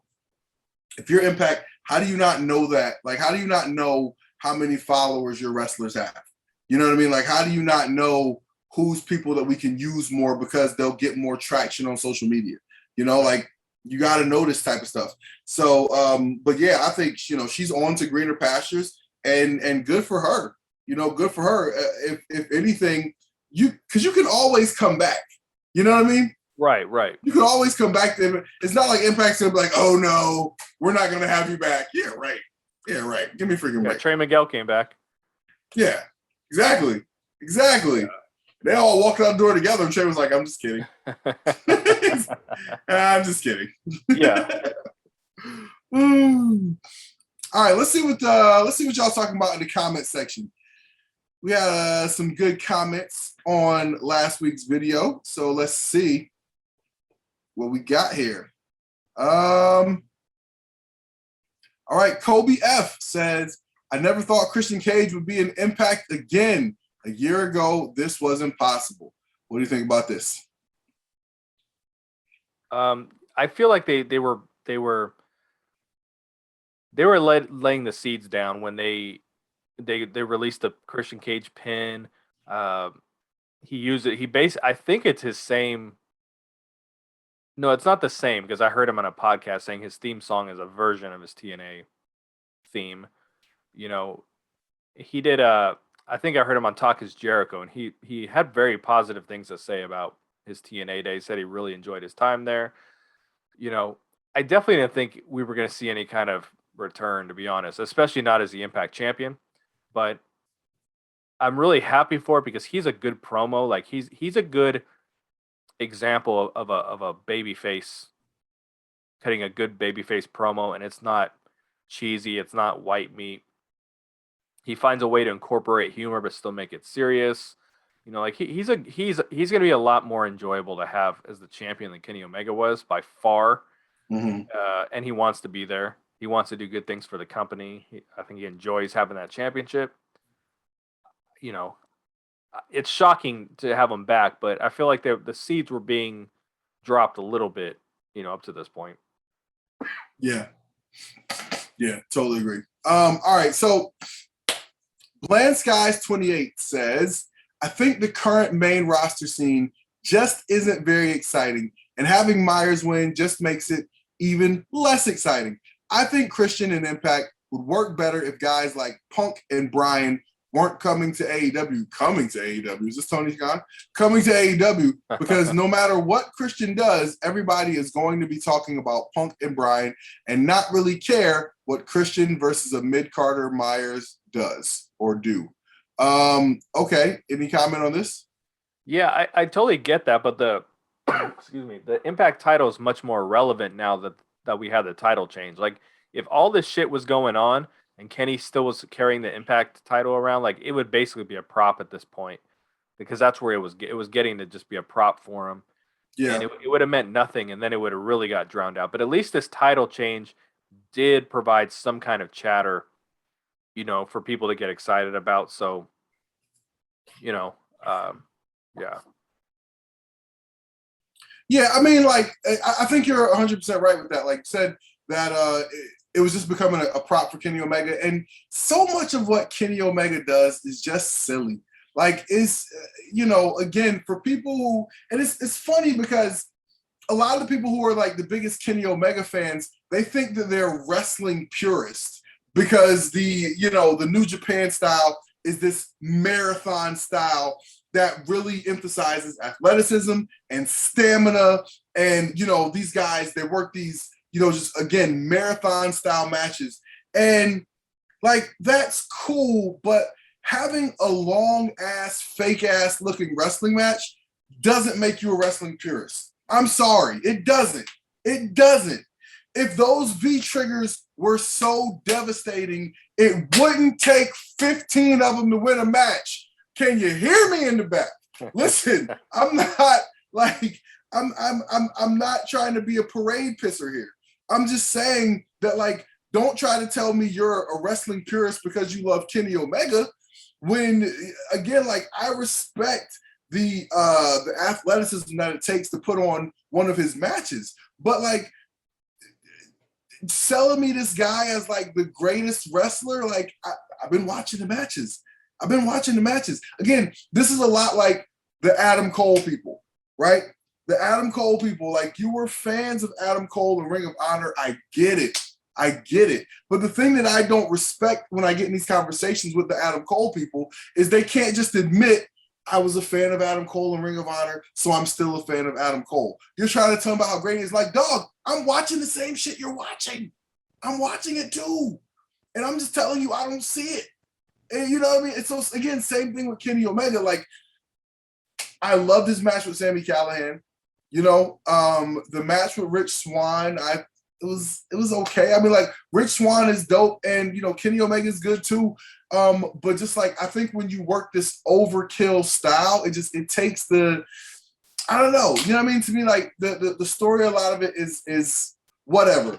I went on a tangent there, but that was all just to say that, like, again, a lot of what Kenny Omega does is like silly, like the handlebar mustache and, you know, so much of that. And just having the Impact title be a prop for this guy who's like making fun. Is he making fun of himself? Is he making fun of wrestlers? Is he making fun of wrestling fans? I don't even know what you're making fun of. And by the way, if you have to explain your jokes, that means they're not funny. So, you know, Kenny Omega, you know what I mean? Like, again, it wasn't a great, it was, listen, you popped the rating, you got interest on Impact, but it was time for that title to go on somebody else. It really was. I thought that, again, the long play would have been to make an Impact star, but I think Christian, if it wasn't going to be an Impact guy, Christian was the next best choice because he has history with the company. It ties into their video library. And I think it was a great choice, honestly. I really do. So, all right. Next up, we got Lycanthropist Rex. Okay, what's up, man? In, in regard to Impact not building people up properly, I like what they're doing with Steve Maclin, taking their time to build him up, and I thought that they built Moose up well, but ruined him somewhat by feeding him to Omega. Hopefully, they can build Moose back up, have him finally win the title, go on a dominant run while building Josh Alexander up at the same time, have those two face off against each other while both are on a streak. What do you got? I think Moose is actually a very logical choice to take the title ultimately off Christian. I don't think he was fed to Kenny Omega. It was a great match. It was a BS finish that Impact likes to do. That's one good thing about AEW is they actually have very few BS finishes. They actually, I think, have only had one disqualification in the history of the show. Wow, you know, like they're not afraid for people to lose. You know, Impact's not that way, so they'll do those those crazy finishes. I don't think it devalued Moose by any stretch, and Moose has been gold in every single thing he has done since he turned heel, since he like aligned himself with Austin Aries. I think everything since that point has just been perfect. Like there's been no weakness. There's no I don't watch Moose and be like, dude, I wish he did this or Moose has to. I can pretty much criticize any wrestler on the roster if I try hard enough. Some of them are a lot easier than others. Moose is not one of them. Moose is he will be fine. Like he is not buried. He's nothing. Like this dude will be 100% fine. Uh, he's a star, and he's just going to continue to do good thing. Whatever you put him in, whatever angle, whatever feud, whatever promo he has to cut, like that shit is gold always. So I'm not even a little bit concerned about Moose. Yeah, I mean, they definitely tried to protect Moose in their match, but for me, I was watching that match thinking to myself, like, why is Moose selling this much for Kenny Omega? I just again, it's like, and here's another thing about Moose that is just weird to me. It's the same thing with like Brian Cage. Is you got these big dudes and you're trying to wrestle this luchador style, and it's like, why? Moose has cut a lot of that out. He's cut a lot of that out. Yeah, but to me, it's just too much of it. You know what I mean? Like I don't know. I just think that like Moose can be. He can be a dominant, just bulldozer running through people. And I just think, like I said, I think he sells for guys like Kenny Omega way too much. But that said, I still would have been fine with Moose being the one to take the title from Kenny Omega.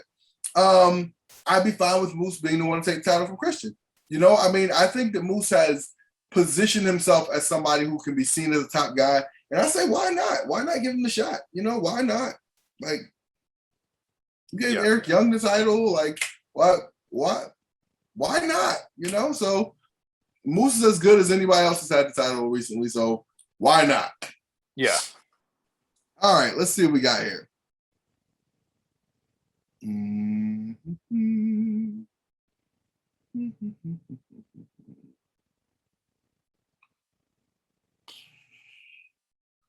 702 bro says, gotta let the story play out. You can still crown Josh Alexander at some point, and Kenny can win it back too. I'm so not a fan of gotta let it play out. Like, yeah, you gotta let it play out, but like, listen, we're here to react, okay? We're here to react. You come here to listen because you want to hear people talk about the thing you're watching, okay? We're talking about the thing you're watching. Are we going to let it play out? Of course, we have no choice. We're not controlling it ourselves, but we're reacting to what we've seen so far, and we're projecting where we think it might go, and if we do or don't like what's happened so far. So, like, and here's another thing, too. We're also reacting to whether or not we trust the company to do the right thing. So, of course, we're going to let it play out, but we're also going to react. That's what we're here for. Yeah, 100%. I'm okay with saying sometimes, okay, let's see where this goes. Let's see what happens. Let's let the story play out. I'm all for that, but it's not an excuse for bad television. If there's bad I hate saying bad bookings. We start using insider terms, and we're not part of the wrestling industry. But if we're stuff that we just feel has been booked poorly, or the creative was poor, like it's not an excuse to be like, okay, well, let's see what happens. Like a good story should still be a good story. I'm all for something playing out and the long end game, but it has to be good too. Right. Definitely. Totally agree. All right. Humble Beast says, great show, guys, as always. Thank you. Man, Impact is really putting the rocket on Deanna. Impact does a better job at pushing their knockouts as champion than their male champions. Tanya Valkyria, I think you mean Taya Valkyrie. Tessa and now Deanna have had belts in other promotions while with Impact. Besides Austin Aries, I can't think of another guy to have multiple titles while working for Impact. It really sucks that none of these big wrestlers don't want to be part of Impact. All it takes is maybe 2 top wrestlers to join Impact. It sickens me that AEW is now the New York Yankees of the 90s to sign everyone. That's a great comment, Humble Beast. Yeah, what you got? So I think he makes an excellent point. Like right now, Deanna, I think, is like the best women's wrestler in the world. Like that she's established herself as that. I'm not saying that she's not the best promo or anything like that, or you know what I'm saying. But as far as the quality of matches and her position within the company, I mean, she's amazing. I think the male wrestlers are probably you're talking about the Eddie Edwards, the Rich Swan. I know Eddie still does some independent stuff in Boston there, but the Eddies, the Mooses, the Rich Swans, the Semi Callahan, like these guys probably make enough. Uh, I would imagine those guys are all salary workers with Impact, so they probably don't really need to travel around as much to where the women probably don't make that kind of rate, even the ones at the top. So there's going to be more independent dates. There's more opportunity for them to move on and win other titles. Like I don't think, like when Rich Swann was a champion, I don't think Rich needed to go do a bunch of indie dates. I know he does some here and there. They all do, but he had a good. The guys at the top have a good thing going financially. I feel so. That's just what it is with the knockouts. Like they're gonna do more of those indie dates, and he's right. Like the last 3 knockouts champions aside from Jordan Grace done amazing things in other countries and other companies. And I was a big fan of Tanya Valkyria. Yeah, I'm sure it was autocorrect. No, I did love Taya though. All jokes aside, I Taya, man. Not to go down the reminiscent train down here, but like I'm really excited and interested to see what happens with her in NXT. Although, if the rumors are to be believed, as far as the change in direction in NXT, they might not be as high on her as they had been because I heard they want to focus on like younger, newer people or whatever. But I mean, if that's the case, she might be out on her ass at NXT, but she just got there. But yeah, man, like when they put the world title on Tessa, I think Taya looked at that and said, wait a minute, I'm better than her. And she proved it. You know what I mean? She just took everything to the next level. All the character work, super amazing. The outfits, the presentation, the in-ring, super amazing. Like she really is. She's one of my favorite wrestlers, period. Female or male. Yeah, hell yeah. All right. So let's see here. All right. So Critical Sting says, the last few minutes of this episode had me thinking about AEW's inflated roster. Is there anybody in particular that is underutilized there that you think could flourish more in Impact? Wow, that's a great question. That is a good question. My favorite wrestler in AEW is 10 from the Dark Order. Really? Yeah, actually, I love that group. I mean, they're a little Sesame Street now. Like before, when they were heels, I liked them a lot more. What happened with Brody and everything kind of changed the direction of the state. Right. Yeah, no, 10's my favorite wrestler over there. He I don't know if it's the gimmick or whatever, because he has a great look, physique wise, and I would feel like in a smaller company, he probably could be positioned as kind of a main eventer, um, But there's probably, God, man, that's a great question, because if you watch AEW Dark, that's usually a lot of the guys who can't even get to the main roster. Um, Man, I think they utilize everyone pretty well over there for what their role is. You know, I think Dark Order and the Matt Hardy family office or whatever, like those two stables lose every fucking time they wrestle. I mean, it's on Private Party, Butcher and the Blade, TH2, and Angelico and Jack Evans, Ali the Bunny, like they lose every single time they fucking wrestle. So those are like, you could take anyone from those stables, they probably would be better off in Impact. You know what I mean? But I think for the most part, most of the people on the roster, I don't think anyone's like jobbing that shouldn't be jobbing. I feel like they have some guys who win a little too much.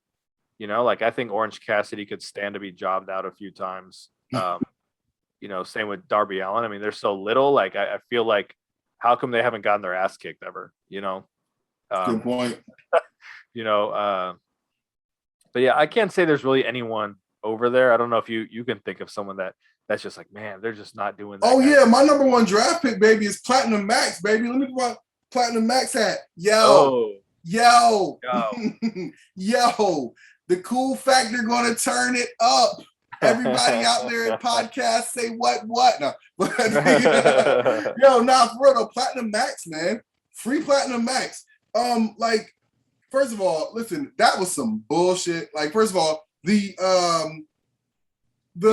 so this obviously brings me to a larger issue here with AEW, okay? And I'm not going to go into a huge tangent here, but AEW's use of black talent is horrendous. Horrendous. I mean, like, dude, they signed Will Hobbs because he was hot off the Indies. How often is Will Hobbs on AEW television? Yeah, he really isn't. That's a guy you can throw in that category. Right. Scorpio Sky. I'm no huge Scorpio Sky fan. But I mean, like, what does he do? I think he got a title match against Chris Jericho like real soon and lost, obviously. Yeah. They had him win that brass ring and then came out and promptly lost again. Now they got him, in a tag team with Ethan Page that can barely sniff the damn, TV show. Bro, I hate Ethan Page in AEW. Right. Like, I legitimately hate him over there. I don't know why. They got this young dude though. This young dude. He's a real flippy wrestler. What's this guy's name? Oh man.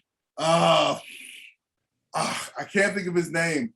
But like this dude is outstanding. Yeah, Dante Martin. Yes, Dante Martin. Very exciting performer, super exciting performer. But like again, like he's been on the show. He's been very exciting. And he should be on the show more. Right? I think they do like him. I think they are going to try to get him on there a little more. But all of that said, the Acclaim, in particular, Platinum Max Caster, have a gimmick that is made for TV wrestling. It is made for big arena wrestling. And they just don't treat them dudes like a good property at all. At all. When I see clips of them doing their freestyles on from like whatever show they be on, like Dark or Dark Elevation or Dark Catering, whatever it is that they got these guys on, whenever I hear like Max come out and he start doing his rap, he's like, yo, the commentators are like, yo, like talking over him and shit, and I'm like, yo, like, why are you doing that? Like, why are you doing that? Like, you're messing up his presentation.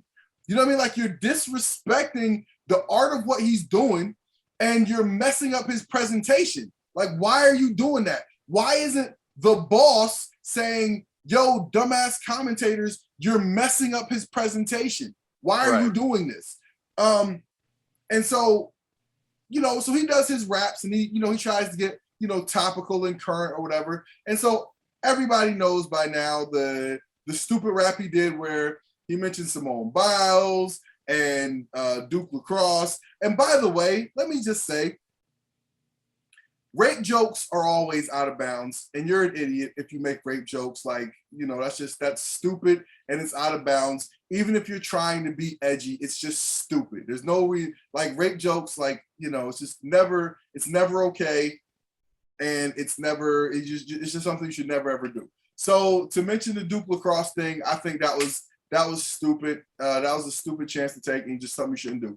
But the rest of it was totally fine. He didn't diss Simone Biles. You know what I mean? He said the line, what he said, what's that smell in North Carolina? It's Julia's, you know what I mean? And everybody knows what he was referring to. But I mean, again, he's a bad guy wrestler doing something to antagonize the crowd and his opponents. There was nothing wrong with this other than, like I said, the mention of Duke Lacrosse, I thought that was out of bounds. But other than that, give me a damn break. And they suspended this guy, told him to go to sensitivity training. Come on, bro. Just read some of MJF's tweets. Are you kidding me? This guy directly goes out of his way above and beyond to try and offend people. Directly. Not make references to stuff. But have you seen MJF get sensitivity training? No. You know what I mean? So the over punishment of Black people as opposed to the same things that non-Black people don't get punished as badly for is a societal problem, right? And I'm not calling Tony Khan a racist per se, but I will say this: Tony Khan owns a football team. And look at some of the quarterbacks his team has rolled out there since Colin Kaepernick's been blackballed from the NFL. I'm just saying, he's not somebody who's I want to befriend Black people. You know what I mean? You can just put the evidence together and say that's not how he gets down. So I'm just saying, Platinum Max is a super talent, and you look at look at some of the talent that they shoehorn into the show every week on AEW. They do everything they can to get Jungle Boy on that damn show. Tony Khan went in his pocket and paid licensing fees for whatever that damn dumbass song is. Yeah. You know what I mean? To get him on the show every week and to help present him to the crowd. Okay? What the hell is... Come on, man. So bro, you look I don't at see some of the anything in talent, him. they go out of their way to get on the show. And then you got a guy like Max Caster, super talent. I'm sure he could use some polishing in the ring. But but I guarantee you this, he ain't no worse in the ring than MJF. I'll tell you that. I guarantee you he ain't no worse in the ring than MJF. Okay? But just like MJF, it's the character.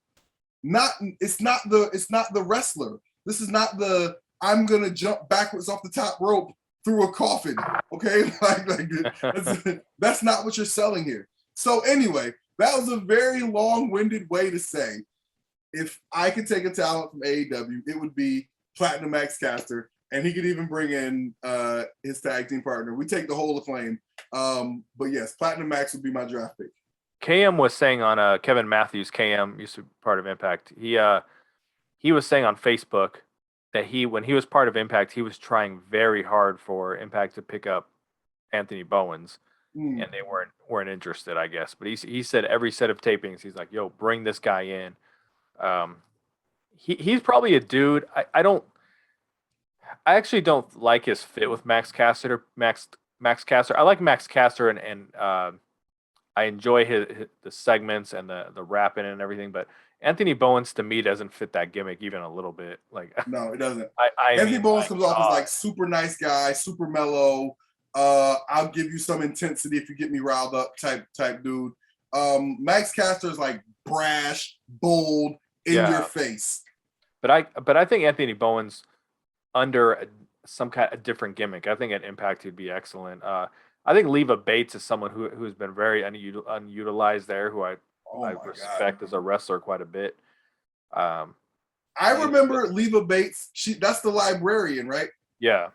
I just remember that from like when AEW like first came out, and I was streaming a show on BR Live, and one of the first acts they sent out there was the librarians. Right. And I was like, oh God. I said this is one of the worst things I've ever seen. Yes. Yeah, but she still works there, huh? Yeah, man. Like she's strictly AEW dark. I mean, she doesn't do anything, dude. And she's good too. She's like very talented, man. So that gimmick sucks. They broke her away from Peter Avalon, and they repackaged him, and then they kept her doing the librarian shit. So I'm like, right, hell, dude, you know. So and then they have a girl, Maddie Rankowski, who I don't think she's part of the AEW roster, but she wrestles a lot for them, like usually doing enhancement shit. But I mean, I think she's excellent. She would be a nice addition, but. I think if I could take one more talent from AEW, it'll probably be Thunder Rosa. Is that fair? She's got there. Or give me Will Hobbs. I'll take Will Hobbs. Yeah, Will Hobbs. Let's see what he can do. You know what I mean? Because I'm sure he can do some other. Oh, and by the way, they got him backstage in the in living color airbrushed overalls now. I'm like, yo, dude, like, what are we doing here? What? I know, dude. I saw in the episode, like, what the hell is that? Oh my God, yo, this is just like, woo! Man, because you're talking to black wrestlers, dude, I forgot to say this on the show last week. So before they did the Battle Royal, there was a little video package of people talking. Bro, Willie Mack, he goes, man, I'm paraphrasing, but he said, man, I'm so ready for this. I'm sweating just thinking about it. And it shows a close up, and he is sweating profusely. Dude, I was dying laughing, man. It wasn't like there was a couple droplets of sweat. Like he was just dripping sweat, man. Right. I thought that shit was so funny. Oh, man. Oh, that's just because you're fat as shit, Willie Mack. I'm sorry. Yo, Willie Mack made me feel like I could be a professional wrestler. No, that's not true. I mean, but like physically, I'm just saying, like me, listen, one of my great qualities is I'm not very shy. So I be out at the pool, you know what I mean? Gut out, titties out, the whole deal. Like I don't care. So I make all the dad bods feel comfortable when I'm at the beach. You know what I mean? Like, listen, I'm a trendsetter, baby. I'm a trendsetter. I'm not a follower. I'm a leader. So, when I go to the beach or the pool, like, I don't give a damn. It's hot. I'm gonna sweat. Like, 2 times this year, I went to like the pool or the beach, and I actually kept my tank top on that's the first time in my life I've ever done that, because I'm, super fat. But it's not like, but I'm not like embarrassed. It's just like, it just felt right. So, but also, I just came back off vacation, and please believe, I was out there on the beach, and it was all hanging and flapping, and it is what it is. And so I'm just saying, like, when I see Willie Mack, I get it. It's hot. Okay, it's hot. You won't let it breathe. I feel you, bro. I feel you. But like, does he look like what you would think? Bro, I went to this wrestling convention in Indiana about 2 or 3 months ago, and it's funny you say that about like wrestling fans in general and stuff like that. So I go up to Medusa, and Alundra Blaze, Medusa, and she tells me, "Oh, look at you all jacked." And now, look, I work out, but I'm not jacked. Right. I'm in good shape. She's like, "Oh, look at you." She's like, trying to look all like buff looking and shit. And I kind of looked around. I'm like, dude, compared to everyone here, all these wrestling fans, like they're either like absolute sticks or like huge. You know what I mean? And like in comparison to all these people, I was like, dude, I look like I should be signing autographs here. It's right. but that you should just set up a table. You should have said like TNA legend Curry Man. Yeah, there we go, dude. I could have got away with this shit. Fuck it. I will always have that as an ego stroke, dude. Medusa complimented me like that. Yo, no, that's lit, bro. That is lit. That is super lit. All right, so last one. Matthew Roller says, I hope Ace Austin is the guy to take the belt off Christian Cage at Bound for Glory. Better to give the rub to a young star than can have Ace drop the title a few months later to Moose or someone. What do you got? I think Ace one day will have a really nice heel world title run. I really do, but I don't think we're there yet. I don't Mm. think I don't think Christian's gonna hold the belt as long as Kenny Omega. I can see him dropping it like in a month or two, Mm. but I don't think it's gonna be to Ace Austin. Like he's not gonna drop it in his second match. I already know Right. that. Not on Victory Road. Like Right. when he drops the title, it'll be like on a pay per view. I think. Yeah. So I really think Moose is the logical guy. I think because we didn't get the Eddie versus Kenny match or the Josh versus uh, Kenny, like those guys might end up having matches with Christian. Like at least Eddie Edwards is. There's no way, dude, that we're gonna have two AEW guys with titles and they don't feed. I don't say feed, but they don't give them Eddie Edwards. Like I can't imagine that happening. So, Right. but I don't think Ace Yeah. Austin is a dude. But Because a guy like Christian, you feel like he's a guy that wants to work the best matches he can work. right. You would think. I think yes, Ace Austin appears to have Impact World Champion written all over him. But are they going to do this like they tend to do people and wait until he's like 3 months out from his contract and, just try to sign him real quick, try to re-sign him and like make him the champion so he has to drop it on the way out the door or something. You know what I mean? I don't know. I think Christian's going to hold that title for a little while. Yeah. I think Christian's going to hold that title for a little while because I think, like I mentioned, I think it gives him the opportunity to be big fish, small pond. I think he's gonna like, feeling special as being the TNA champion. And if Christian's gonna drop the title, I think it should be to a guy like Moose. Listen, man, they've heated up Moose twice now. They've heated him up twice. I mean, heated him all the way up. Yeah. They did it. Then they denied him to Austin Aries. Then they denied him again to Kenny Omega. And I don't know how many more heating up he can take. Even to Rich Swann too. Yeah. Right. So just give him a shot. Why not? You know what I would do though? Find him a mic man. I don't wish for anybody to lose their job, but if somehow Malcolm Bivens became available, I forgot what his name was in ROH. Is that Stokey Hathaway? Yes. Okay. Yo, he is so good. Yeah. He is so good. And again, I don't wish for anybody to lose their job. I want him to stay employed gainfully, in WWE. If you just gotta not pick up your phone or whatever you gotta do. But if he were to shake free and become available, I'd love to see him. I think he was with Moose in ROH, right? Them two and Veda Scott. Man, somebody like him or somebody like Leo Rush, somebody that could really just talk and be a heater for Moose. I'd love to see them put Moose with somebody like that. And I think it could be just a really phenomenal act. Or even if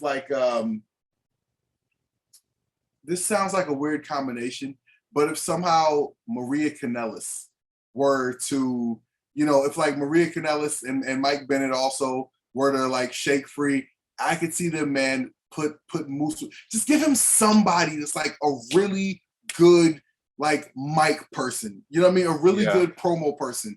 And I think Moose could just be like a phenomenal out of here type of act, man. I really do. So, yes. All right, man. I think that's all I got. You got anything else? There was someone who left a question saying if Impact should, I don't remember exactly, and I said I'd say something about it, but paraphrasing, should they work closer with Pro Wrestling Tees or something along those lines? And I brought it up before. I feel like Impact doesn't leverage Pro Wrestling Tees well enough. And that doesn't necessarily mean come out with an Impact line. Back in the day, I say back in the day, this was like 6 years ago, they had like a Pro Wrestling Tees branded line. So they had like 5 or 6 shirts. It was more than that. It was probably about 10 shirts that weren't available on the through Impact. They were strictly Pro Wrestling Tees. So that was interesting because it was something different.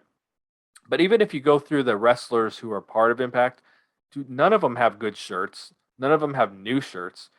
Brian Myers dropped a new shirt that was pretty funny. You know, like the Homer Simpson meme where he's walking through the bushes and then walks backwards. Yeah. That, but it's him. You know what I mean? Like that shit's funny. I don't know if I get why he's doing it, but it's still funny. But him and Cardona with their podcast were one of the top. They released at the end of 2020, I think, the top 10 sellers. Yeah. And Impact was not. It was the only company without someone in the top 10. Cardona and Myers and as their podcast was number 10, I believe. It was 10 or 20s. I think it was 10.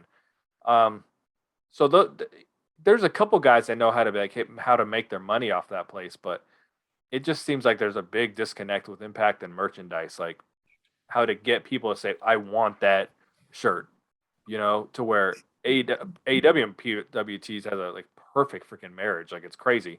But well, yeah, I think it's more about it's just about Impact becoming more fan centric. You know what I mean? Like being more about the fan. Like we've talked about this before. I'm not 100% sure Impact has a clear scope of who they think their fan is. Yeah. And if you don't know who your fan is, how do you sell to that fan? Yeah, they 100% do not know. They may think they do, but they do not know. I'm confident in saying that. So I just happened to be clicking through PW Insider before we got off here, and you want to talk about a little rumor that just dropped? Yeah. Just dropped like 30 minutes ago. Okay. According to Mike Johnson of PW Insider, Becky Lynch is now a heel. And so here's the thing about WWE that I think is both infuriating and awesome, which is like the infuriating part is they will leave you so mad at what they're doing on TV. But they know they know what the fans really want, and they like to just keep it in their back pocket in case all is going to hell. If it's all going bad, let's then give them what they want. I'm gonna give you a perfect example of this. There's somebody in the comments who's gonna hate me for this again because I'm gonna talk about black people. So there's, as a black fan, right? We've all noticed, like forever, that it's just like, hey man, like as a demographic, we don't feel like you're really catering to us with your product. And then I noticed a lot, and I'm sure we've all noticed, especially those of us who watch like WWE over like the last, let's say year, they've really turned up their catering towards the black fan, right? You look at like all the black shit. Like this night one of WrestleMania, I called the Black Lives Matter WrestleMania, right? It opened with Bobby Lashley beating Drew McIntyre for the title, or defending the title with Drew McIntyre. Main evented with two black women, like Bianca Belair, big star making moment. I was like, oh man, this is crazy. This is great. I love this. And I found there's a company called AdSense. Is it AdSense or is it AdWise?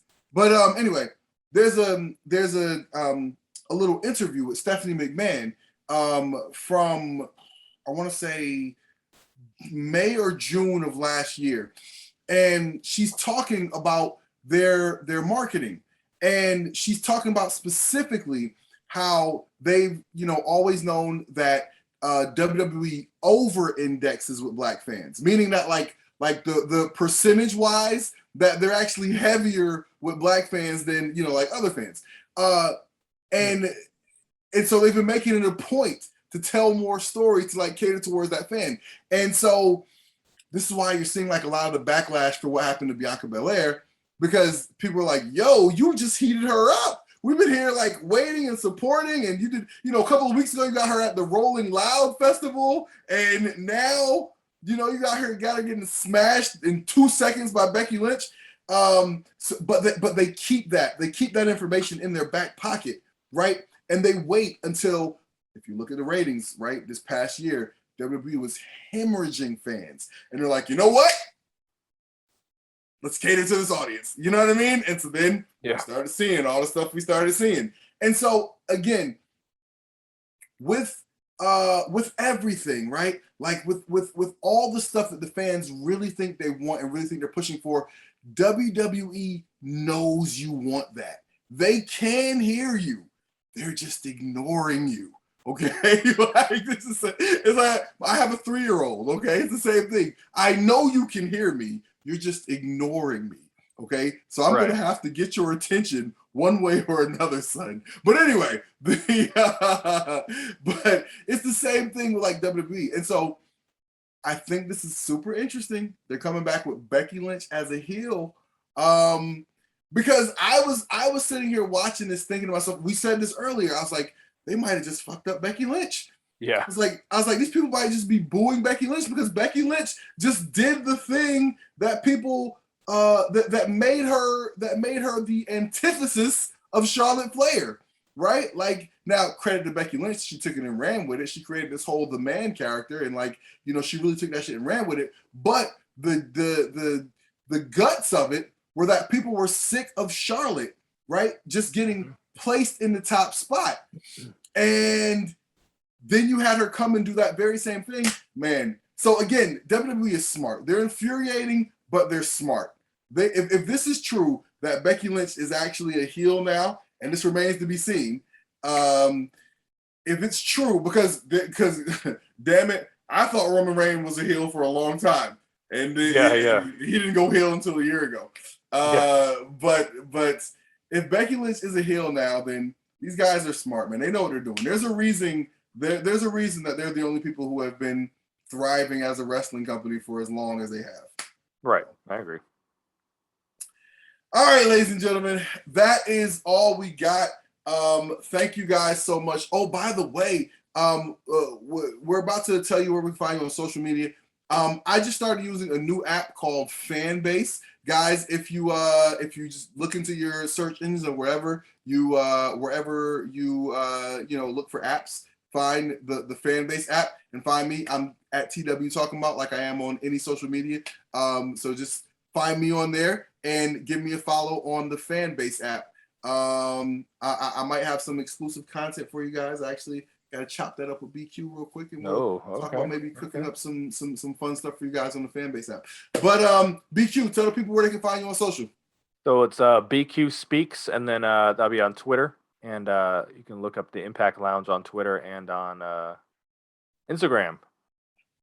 Yes, sir. Yes, sir. And once again, I'm at TW Talking About on Twitter, Instagram, Fanbase app, and you could also follow the Talking About Pod on Twitter as well. Follow me, tweet me. I tweet back. I live tweet the wrestling shows, and I love to get into the conversation with all of you guys, all the fun topics, rumors, everything that's going on. Follow me, follow BQ, and let's get into this conversation. Real quick before you go, make sure that you hit the like button. Let everybody know how much you like this video. Hit the subscribe button. So if you're a first timer here, you are subscribed to the channel. Hit the notification bell so that you get a notification each and every time we drop some new fire content on your ass. And listen, share this with other people who you know who are wrestling fans. Say, hey, look at these two idiots. Or say, hey, look at how handsome these guys are. Okay? Or whatever it is that floats your boat. Share this with somebody else. Tell a friend to tell a friend. BQ is so excited. He's got his shirt. Does it smell like Alicia? Does it smell like Alicia? No, I don't think so. Unless she sleeps in the UPS. All right. But yes, man, like I said, share this episode with somebody who you know who's a wrestling fan. Let's bring more people into the conversation. Tell a friend to tell a friend. For BQ, I'm TW. Peace.